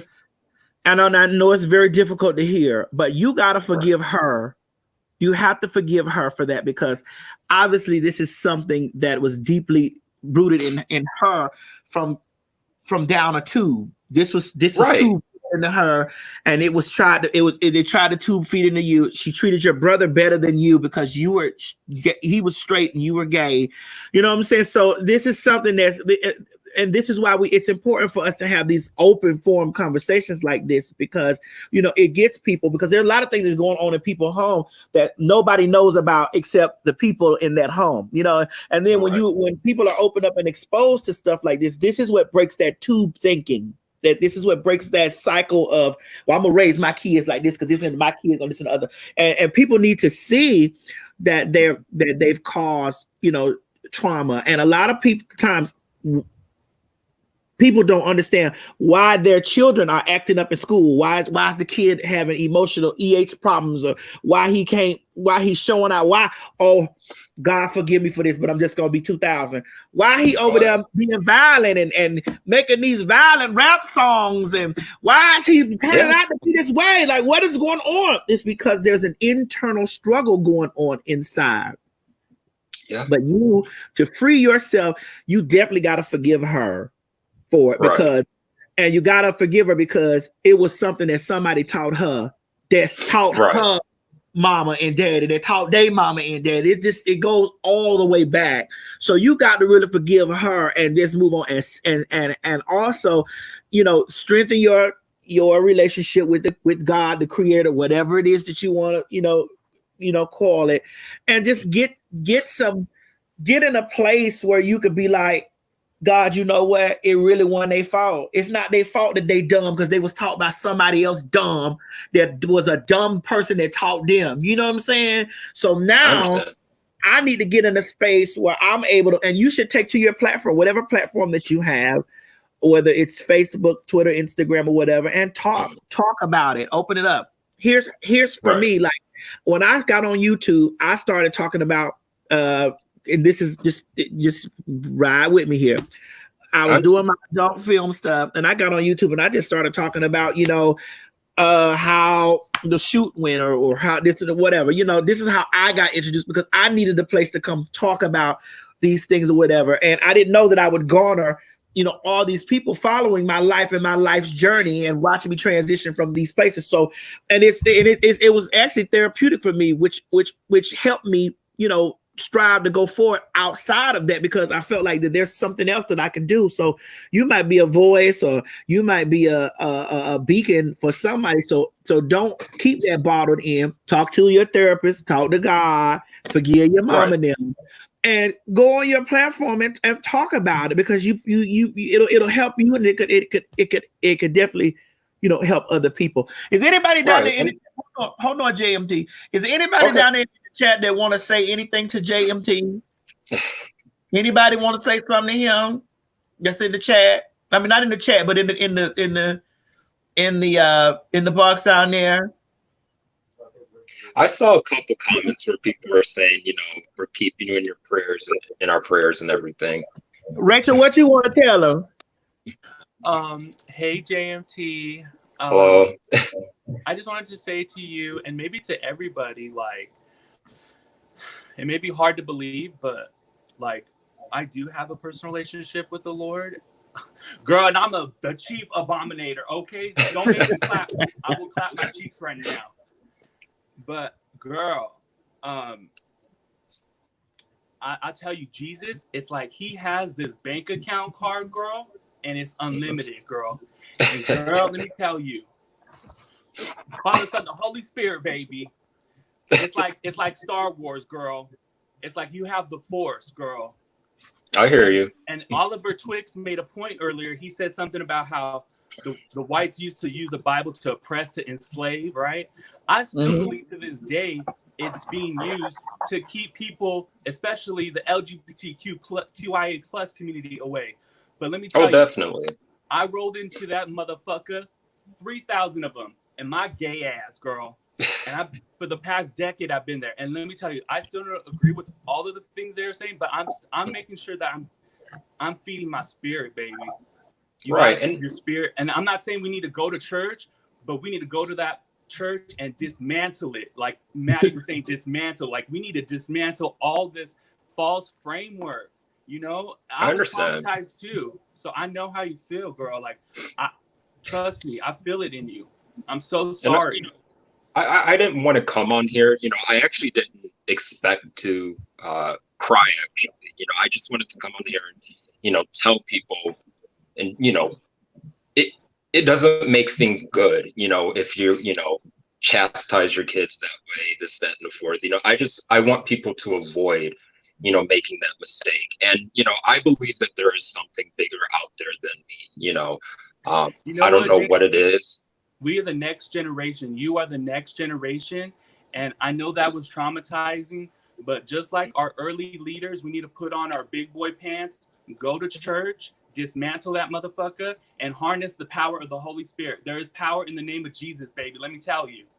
There is power, there's healing, everything you need. They don't want us to have that resource. But let me tell you, it's there. It's powerful. It's a resource. And don't be afraid. Be brave. I know it's scary, but be brave.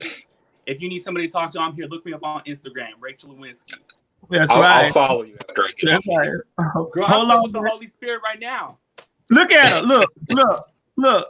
There she goes. Oh. There you go, Rachel. Yes! Dropping love for Jesus. Ooh. Hello, Rachel. Hello, you. How are you? Oh my God, that damn Rachel crazy. Okay, Apostle, you want to talk to him really quick? Then I got to get TM, Weekend Pearl, Darius, Bijan. So talk to him, Apostle, real quick. Well, I just want to tell you, JMT, that yeah, like Madison was saying earlier, you have to forgive because I'm yet forgiving. I ain't even gonna lie, I'm forgiving my mom daily because my mom is very super uber religious. She hates the fact that I'm married to a man. She hates the fact that I'm still carrying my title. I'm still an apostle. I still preach. I still do Right. all of this stuff. And you know, like if you were listening earlier, she had me try to have me exercised basically, and wrestle down and all that. But you have to forgive her because if it's not for you, her, it's for you. Because if you don't, you will carry that around. And let me tell you, I'm going to be 40 in August. I carried it, and I carried it, and I carried it for so long, and it caused me. I had 2 heart attacks, and I had stroke, and then a major stroke. So I'm people sorry. don't understand when you carry that stuff around in you, and you carry that anger and that unforgiveness and that it eats away at you, and it eats away at your health, and it causes your health to deteriorate. It causes you to deteriorate, and it causes you to feel like not only that, but also feel like God has left you and God has abandoned you. Because I felt that way for the longest time. I felt like And God had left me. if I can be honest, that's essentially how I feel. Like I feel abandoned. Like I know my mom Oh said, no, she loves me and this, that, and the fourth, but and my brother, same thing, but I'm like, why? Like why me? right. That's what I always have run into But my head. listen, let me tell you before I get up before Madison go to the other people. You are loved. God loves you. He cares for you. Listen, I'm telling you. Just hit me inbox me on Facebook, Don Allen Lowe. Look me up, DonAllen LOWE. And I'm gonna Okay. pray with we're gonna talk and I'm gonna pray with you. And we're gonna talk Okay. about this, all right? And I love you. That sounds God love perfect. you. All right, Don Allen Lowe. Look me up on Facebook, and I will. we'll talk and we'll pray. Don Allen's the whole first name, Gotcha. DonAllen. Yeah, LOWE. Apostle. All right, Apostle. Hold on. JMT, the people over here wants to know how could they. A lot of people want to get in contact with you, so they're in the comment section asking how can they get in contact with you, how can they communicate or whatever. So if you can, like in the chat over there, type how they can get in contact with you and stuff like that, because a lot of people are really reaching out. Is it in the live comments or just the private chat? Live comment, because I'm streaming on Facebook, Instagram, too. But if you put it down here, I don't know where you came in through. So because I see all the chats from everywhere: Facebook, Instagram, Periscope. So you could just put it down there in the chat, and then in the playback, we'll run it across the screen. But in the playback, people will be able to they'll be able to contact you, like when they're watching it in the playback.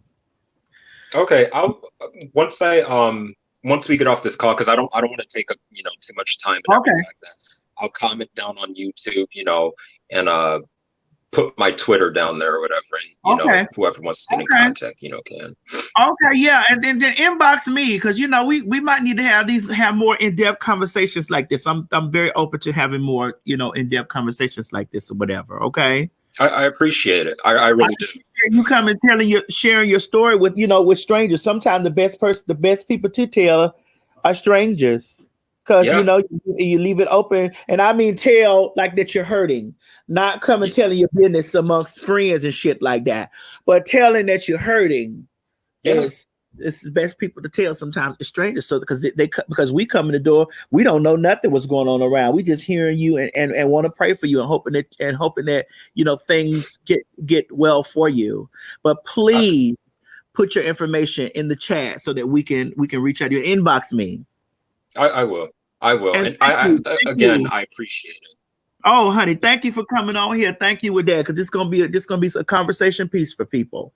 Thank you so much, baby. You're welcome. You. All right. Have a nice morning. You too, baby.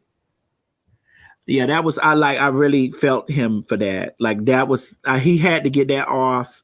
And I thank you, Maddie Mob, for going through that and reaching out to him. Please make sure you guys reach out to him And we need to start getting a support group together, some kind of support system for each other, for LGBT people, for trans people, for gay, online, like an online Maddie Mob support group like this, but we can't all reach each other right now due to the COVID-19 and all that other shit going on, but we can be able to get in like this here, TM, hi baby, TM, can you hear me? Oh no, TM, what's going on? I can't hear you, mama.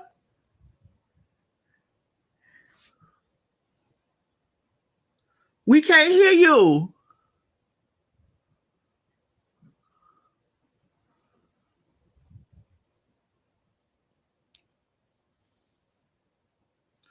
Go out and come back in. Yeah, go out and come back in.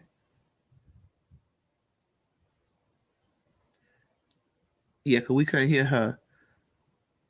Weekend Pearls. Hey, Maddie, what is going on with you in the world? Child, I'm over here carrying on her. I want to dance. You gave me very Lucy Pearl vibes, honey. Come on. You know what? Hey, I'm just over here being unclean and being an abomination here in Texas. That's what we doing. We can't help what y'all want me to do. So, Maddie, before I get started, let me tell you, you are a blessing. I love the fact that you utilize your platform the way that you do. I applaud you. So many miles up under the sun, so thank you. And to my brother JMT, first things first, whatever it is in your heart, look, take time out, just like I do, because I'm a heathen every now and again. It's still not one, but still a heathen. But I will say this though, for him, take time out, find that quiet space, take time out to meditate, because what I've learned is that in the midst of all the confusion, people having issues and attitudes and really trying to start up shit, find that peace. Grant yourself an opportunity to meditate. And it doesn't matter whether it be Christian, Baptist, Lutheran, Presbyterian, Kojic, whomever you want to be up under the sun, but you're going to have to find that space for you. You're going to have to find that peace. And in order for you to do that and be able to hear the Lord, you really got to find that time. And whether it be a minute, whether it be 5 minutes in the bathroom, take that time. And the more times you do that, the more times you're going to find peace for yourself. This is real talk. Thank you, baby. That felt like I felt that come from that place of that Patron you drinking over there. I felt that. Man, you're not gonna lie on me, man. It is not Patron. That was moonshine, but that's moonshine. That's where we are. It's booze. Because I've been over here. Y'all ain't know what came downstairs from me that I've been over here creeping in over here. This is my moonshine right here, bacon, eggs, grits. Oh my God, I've been wanting to get over here, but I thank the Lord for the microwave, honey. Oh, and Maddie, let me go ahead and bring this up to the room and allow people. And for those that choose to go to church or have chosen not to, I used to be one of those that as a child, I hated going to church because, people in the eyeballs looking at you all upside down, judging you, looking at your clothes and who your mammy and all this other stuff. Now, as an adult, I had to really go in and out of church, unfortunately, but I'm called spade a spade. Church turned out to be the biggest meat market I have ever seen in my life. Like literally a butcher block in the pews. And I'm going to say it because a lot of people are not going to say it. I have never seen so many dick watchers in my life. So at a certain point, I'm going to be very honest, at a certain point, I had to stop for me. And I'm speaking for me, but I'm pretty sure there's some other people out there that have had to deal with that. But literally, Maddie, if you don't put the is it from the back pew or the front pew? Because it depends on where you sit. Yes. Having to go to Maddie, seriously, I had to stop going to church because look, either I got hit on by the pastor, hit on by the deacon, hit on by the director of music. Oh, child, even one. Focus time. Yeah. So it just really it took away from the whole point of even going to church and really getting an opportunity to really seek the Lord and get an idea as to what this looks like. Hell, I'm like, I ain't quiet as a kept. I ain't even have a chance to even get to the commandments. Hell, I'm sitting up here, I'm walking through trying to get to the altar, but you too busy looking at in the front and the back of me. I'm like, damn. What you got on over there? Let me look from the front and the back. God damn it. Ow! Look, man, look.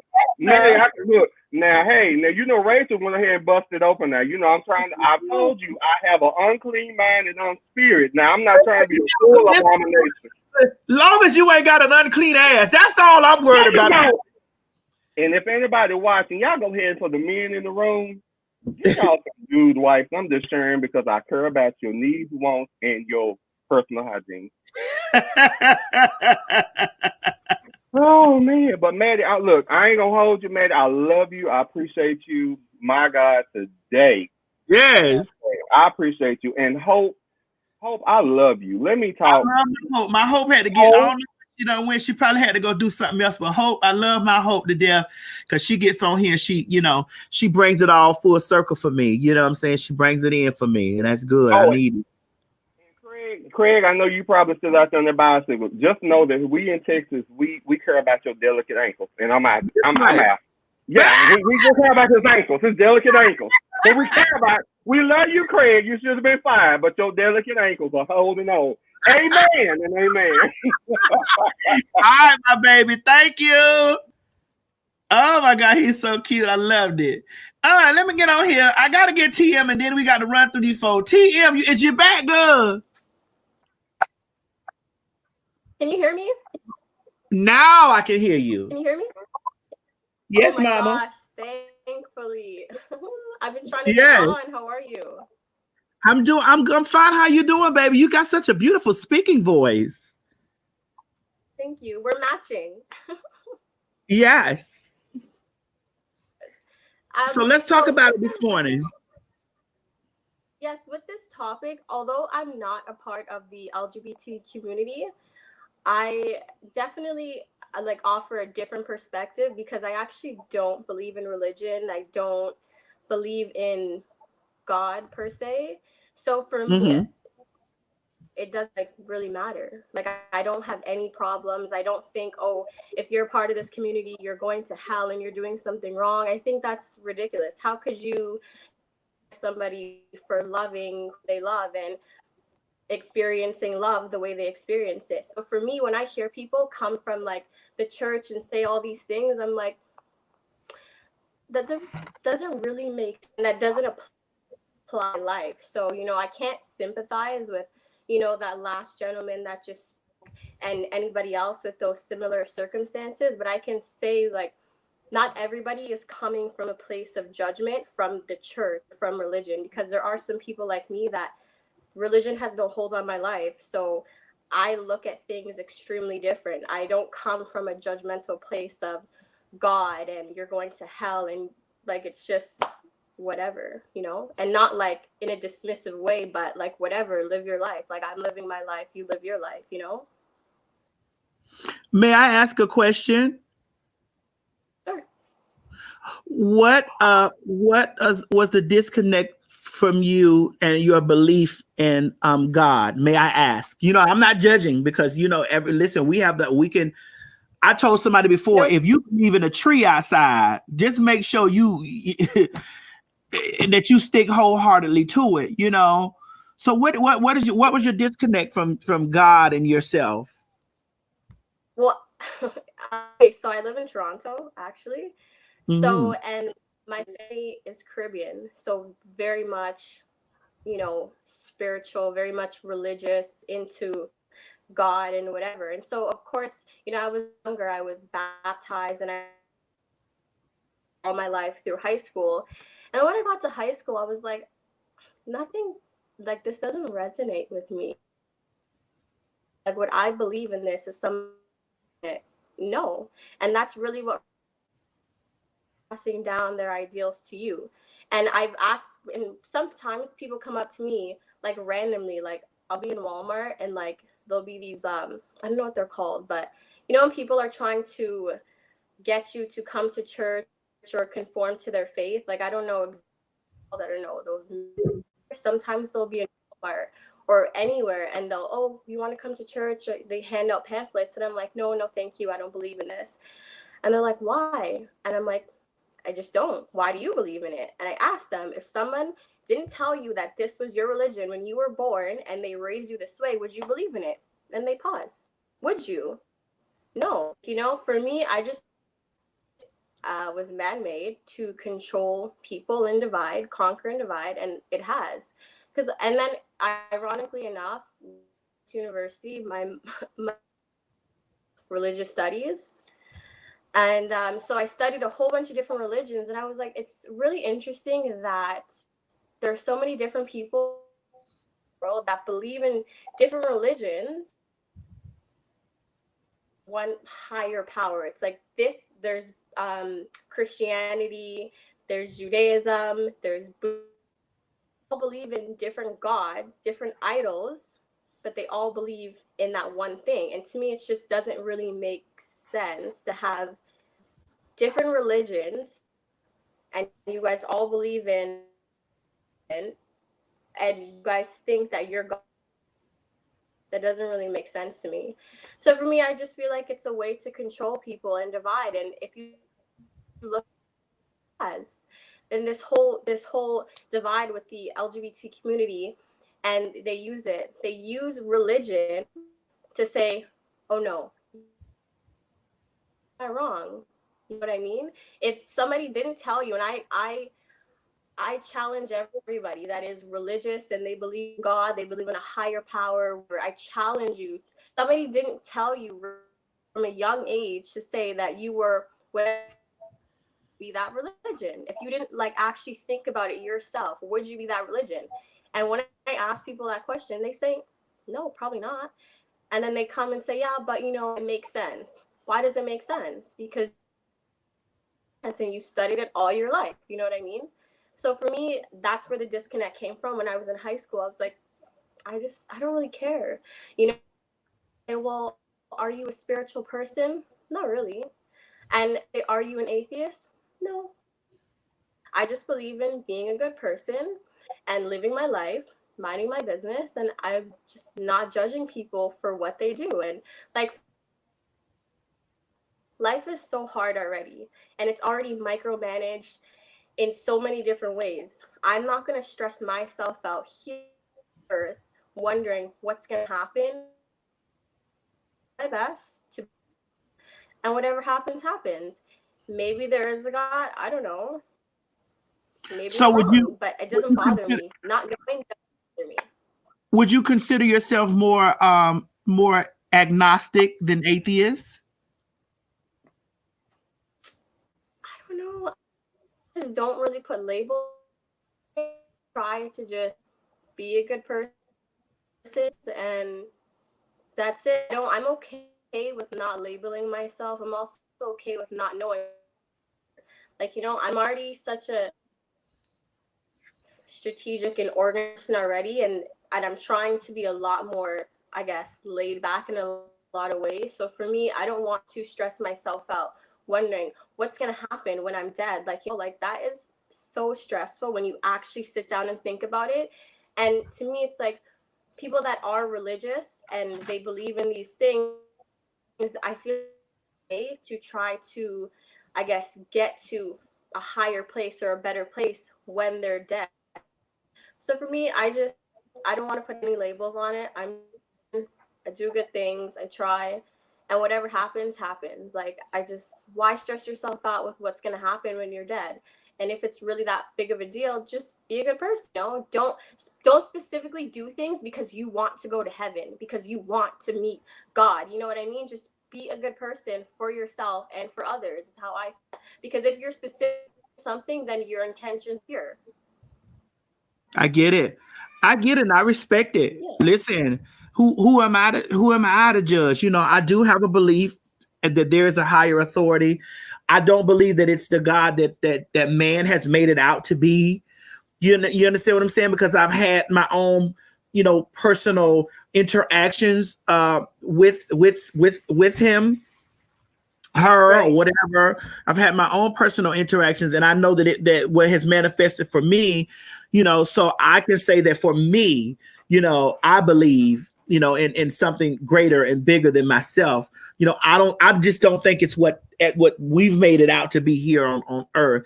And I can't do anything but respect, your belief. So I just I And that's respect it.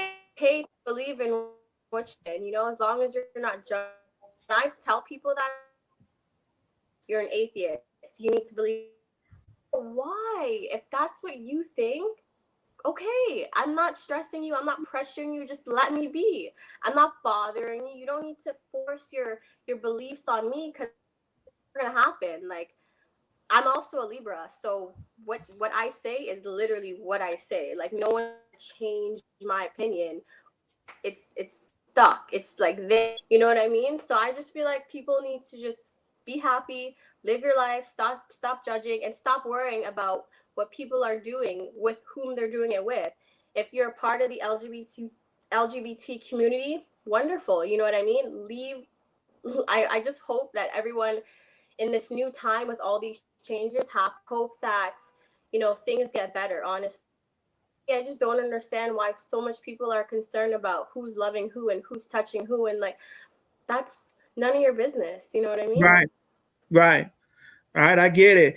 Thank you Wait. very much. Thank you, TM. I'm glad you came through, because that was a great perspective that you brought to me. And Maddie, I actually emailed you. I'm trying my book. I emailed you and somebody responded, but like nobody followed up. I'm trying to send you my children's book that I just published. Okay. Did you get an email back?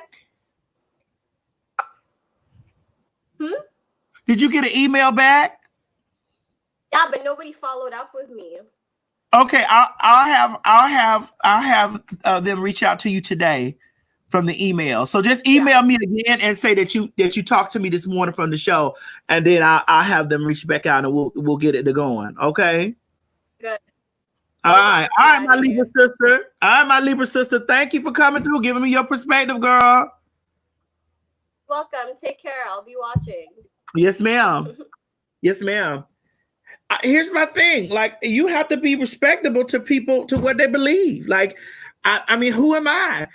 Just like I said, like, there are people that might believe in the fucking tree outside. If that tree, obviously the tree has done something for them. You get what I'm saying, Mo? It done did something for them to believe in. And everybody has their own. And this is why we have to respect, everybody's individuality. We have to do that.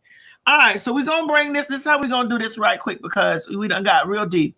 I'm going to put on Bijan. I'm going to put on Darius. And I'm going to put on Jasmine, because this is the stuff that we do in the Patreon, so they know how this works. Hey, y'all. Hey, what's up? How's everybody? I'm good. Y'all been sitting over there in the background. Jasmine, you set it out. Let's start out with you first. Okay, so real quick, I'm so glad you brought up this conversation, because we were talking about this kind of sort of last night on my live, about not only personal hurt, but people's personal beliefs. And what the problem is that I'm getting from it is I'm getting so sick of bitter, evil people that have all this bitterness inside them. They don't have no place else to take and put it. So they take in, whenever their shine is gone away from them long enough, they want to take it, come after you and attack you and your character. It's with them and this religious crap.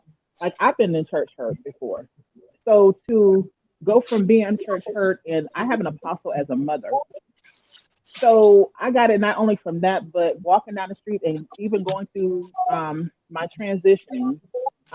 We get to this point that we feel like that we have to have a certain way, we have to do a certain look, and then when this person comes by, for different people's reputation, if you're not living for yourself now, I mean, why the hell even take and go through this whole situation? Like, I had to pop in here, and I don't understand what's all the foolishness about. And then the only thing that people always want to talk about is the gay this and the gay that. But then what about overeating on the shellfish? What about eating pork? Especially in the Black community, because the Black community, They so quick to pick the finger on point the finger at somebody, but then they're not taking a turn around looking at the foul, fucked up shit that they're taking and doing. Pardon my expression, so please forgive me. And it's just it don't make any sense. Like, why keep pointing the finger? Like, sweep around your own front door before you try to sweep around somebody else. Boom. All right, Bijan, you want to add to that? Yeah, I definitely agree with what you're saying, Jasmine. And it's just unfortunate, I never had the experience of feeling ostracized growing up in the church. I grew up in the church, and like you said one time, Maddie, I was the reason why my grandmother joined church, because I just felt so comfortable in it. And it wasn't until I got older and I started seeing how the church really operates that it did shy me away from wanting to go to church and being comfortable in myself. And like I told one person, I would never go to church with the rainbow flag, but at the end of the day, I am a Black gay man, and the church makes you feel ostracized one way or another. It makes you feel ostracized. And I definitely agree with a lot of what JMT was saying. I never had a gay mother or father growing up, and the people that I was keeping my homosexuality away from was the people that I should have shared it with the most, because they probably would have gave me guidance, out here, regardless if they were straight. My great grandmother was my mother, and I hid a lot from my great grandmother growing up because she grew up in that old school, and I was so ashamed of myself that I hid a lot from her, not realizing that if I would have shared a lot of who I was, because she's seen and done it all, I probably would have been in a better position, and I probably would have came out a lot better prepared than a lot of us are. And, we wind up having unfortunate circumstances. And I too feel like the Black church is a lot of the reason as to why we as African Americans, or Blacks, or whatever you want to call us, are not able to come together, because they speak so much of fellowship and coming together and opening the doors of the church and coming into the house of the Lord. But you can't come because you like the same sex. That's it. Yeah. That's it. Darius, do you want to chime in a little bit on this? Yes, Queen, man. I was sitting back, and I'm supposed to be back at the office, and I'm still sitting at home because I didn't want to miss this conversation. The young man that spoke earlier, I felt it so much because I went through so much of that. There have been points that I've questioned. Like the young lady said before, I was raised missionary Baptist. I didn't have a choice. I was made to go to church and Sunday school and all that. And I believe somewhere along the line, I had an encounter with God for myself. Right. But growing up, hearing those fire and brimstone messages, and then learning about the history of Black people and Christianity in this country, they taught us Christianity to keep us docile. And during slavery, they taught it to keep us docile. And so, but I believe somewhere along the way, those slaves, they had an encounter with God for themselves, and that encounter has gone on to this present day. Before I moved to where I am now, I was in a church that I loved and a pastor that I loved, and they were kind of very old school. And the pastor would make a comment though that made me cringe. He would say, "I love a man as much as I can love another man and still be a man." And I was very involved. I was on the pastor's aid committee. I was his personal right hand, whatever he needed me to do. I was on the praise and worship, anything that I could do, because I love that church. And I'm not saying that I don't, I still generally love them. I had to hide the fact, and I regret that I did, that I went to one of my best friends' wedding in Atlanta, who married his lover. They had been together for several years and living together, and they say, "Hey, we're going to get married." And I had to hide that fact because I was so worried about Wait, Darius.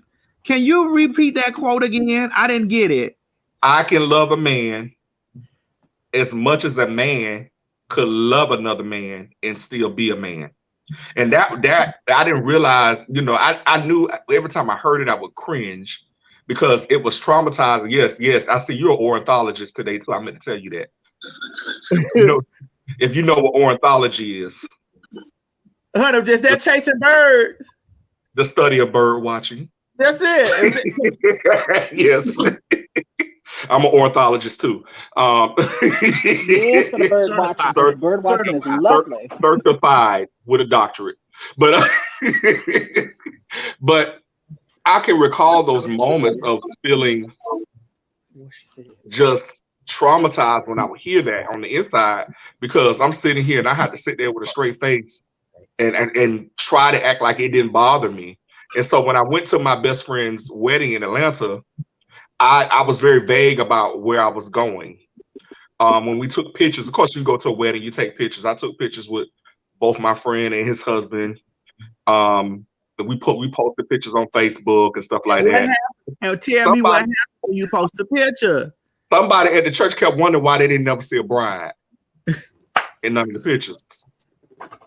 That's why you ain't see no bride, because the pastor say he can love a man as much as he can love a man in another man's ass. Nah, but they know why. They know why. Yeah, and so I felt so bad. After I thought about it, after all this had happened, and he came to me and talked to me about it, I said, "Well, Pastor, that's my friend. That's my friend. I don't care what. That's my friend, and my friend is happy." But the fact that I felt like I couldn't be honest and about where I was going and what I was doing, because I was worried about the backlash or what people would say. And I promised myself, where I am now, and I am a part of a church, and I love my church and I love my pastor.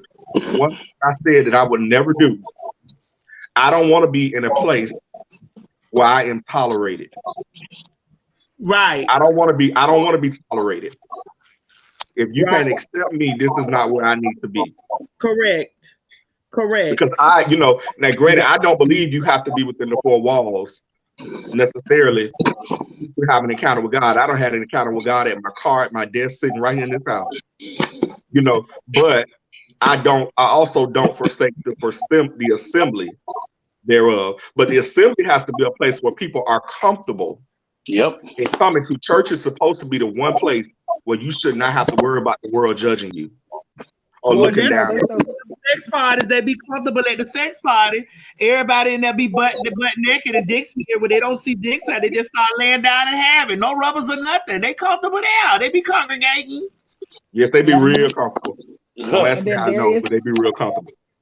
They be so quick to be comfortable to have us up there directing choirs and being praise and worship leaders and stuff like that, but then they don't want to tolerate the rest of it that goes along with it. That's right, Jasmine. Here's the thing: as long as you can be used for your talent, you're excusable. Oh, honey, you're good. As long as you got some type of talent behind your gayness, you're good. We can. And a lot of your praise and worship leaders, a lot of our gospel artists in the industry, a lot of them are low-key undercover. And they play. That woman say she's so sick of sisters. You heard her say that now, y'all. Oh, that was mother there. That was mother down at the Koja convention. Yeah. Francis say stay out of her church. She's so sick. I'm so sick of you. Let me tell you something. A lot of these so quote unquote believers, and I believe it. A lot of these people that think they're gonna wake up in heaven gonna wake up somewhere else. And the people that they counted out, the people that they said was going to hell, them gonna be the ones that wind up in heaven. That's it. They already. Everybody think they gonna ride that Omega bus. And they definitely riding the mega bus, the cheap one. To the real. They're gonna be riding Greyhound. That's what happened to me. That's what happened to me when I was young. I got comfortable because the first church I joined, you can genuinely tell like the pastor had no qualms about homosexuality.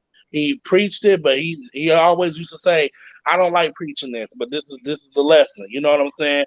And then when I was like a teenager, my best friend, her father was a pastor, and her father accepted me as his son.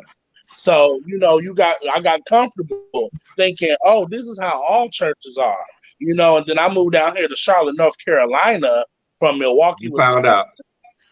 And it's like, oh, the North and the South is totally different, especially being down here in the Bible Belt. I don't want to go to no church because I feel like I'm going to cuss somebody out. That's why I love. Let me say this before we close out, because bitch, I got to get this play. I want to say this: 2 places where the folks that's fighting they biggest demons run. They run to the bed of 1,000 women or 100,000 men, or they run over there to that cloth because they're trying to get it off them. Right. Now you take that how you want to take that. When you see a nigga that running through 1 million women, you think they think of that with 1 million women, it's gonna take that one urge or that one lust or that one taste out of their mouth for that one man. Or they gonna run over there to put on the road, bitch. Them the 2 places they run. And then you know they run out because they be the loudest one talking. I'm so sick of sissy. They be the loudest one talking. Mm-hmm. And they don't realize that they're the ones that's traumatizing our people. Furthermore, and I realize with church, and that's why so many people feel the way they feel about church, because you have been traumatized over and over again, and a lot of times that trauma has never been dealt with. Like the young man who said he didn't even feel comfortable talking to his mother about the trauma. You know, then that's when that you she develop had that caused hate him. for it. Yeah. All right, y'all. Listen, you know we're gonna continue this stuff in the Patreon and stuff like that. And plus, I need to come in. I've been talking to Legger, so we got to talk about that stuff that I told you we was gonna talk about. Queen Maddie. Also, I sent you an email too. Your management team responded back to me, but I'm assuming it's only been about 2 days, so maybe they'll get back to me soon. Okay, I'm gonna get on top of them because you know we've been running around. We've been doing little stuff on the side over here, you know, over here. Okay. So, And Madison, I sent you that email. You did? Yeah. I'll resend it to you with the information you asked me for. So I got you. Okay. All right. Okay. All right, y'all. Hold on, y'all. Let me do this. All right, listen, Maddie, I want to tell y'all thank you so much for coming through today and listening to us, you know, watching us talk about this stuff. I hope you guys learned something from this. In the words of Tyra Banks, I hope you learned something from this. And I want you to know that you have a very safe space. Concerned customer says, "I've never been in love. How does it feel to be in love?" I don't know. You have a safe space if you want to come in here and talk with us, chop it up with us, and things of that nature, child. And I mean, you're always welcome here. And we talk about the hard topics. We talk about that good shit. We talk about all that other shit too. But you know, this is an open space. So I'm going to go ahead on and close out. I do want to let you guys know, hold on here. I got to do this myself a little bit because Moda had to go to work. I want to let y'all know once again that this show was sponsored by Goalie. Goalie sponsored our show. Go Goalie Gummies. You got to get your Goalie Gummies. www.goaliegummies.com. The benefits of the Goalie Gummies, it helps with digestion. It detoxifies, it improves complexion, it enhances energy, it strengthens the heart, and it helps curb the appetites. Okay, www.goalie.com, and you use my code TS Madison Hinton. It will be in the description. It'll be in the description down there so that you can follow that and click on the link and get my 10% off. And yeah, you know, that's what it was. Goalie sponsored our show this morning. And I'm glad you guys stopped by. Tonight, I will be streaming the T.S. Madison Chronicles straight out of quarantine with me and Miss Mary. And I hope you guys are going to be tuned in to watching. All right, ladies and gentlemen, I'm about to take off here. Hold on. I need y'all to do this for me right quick. Know this here. Do this and know this right here. Is it on? Is it on, honey? Is this bitch recording? What's up, YouTube land, Twitter land, Instagram, Snapchat, Swift, and all that other shit? This is your girl, T.S. Madison, and I'm coming to you loud, live, and in color with a very special announcement. Are you trying to get your business seen around the world? Are you trying to get those unique impressions? Is there a specific demographic that you're looking to reach? Well, look no further, honey. I'm with your girl. We're currently running specials for our sponsorship packages that will boost your business. Email me at booktsmadison@gmail.com. Advertise with us today. See you soon. Bye. Quit talking and listen. Get over to my Patreon right now so that you can receive some exclusive content from the TS herself. Who you said? The TS. Patreon is filled with one-on-ones, exclusive content, behind the scenes. You can even chat with me in there, me and you. It's just me and you. So get to www.patreon.com/TS Madison Hinton, and you'll be glad you did. I promise. This has been a TS Madison and RDE Multimedia Group presentation. Hey guys, if you just enjoyed watching this video, don't forget to subscribe to my YouTube channel, www.youtube.com/TS Madison Hinton. Or if you're already here, click that bell up there, one of them, and subscribe so that you don't miss this or any other excellent content that I have for you.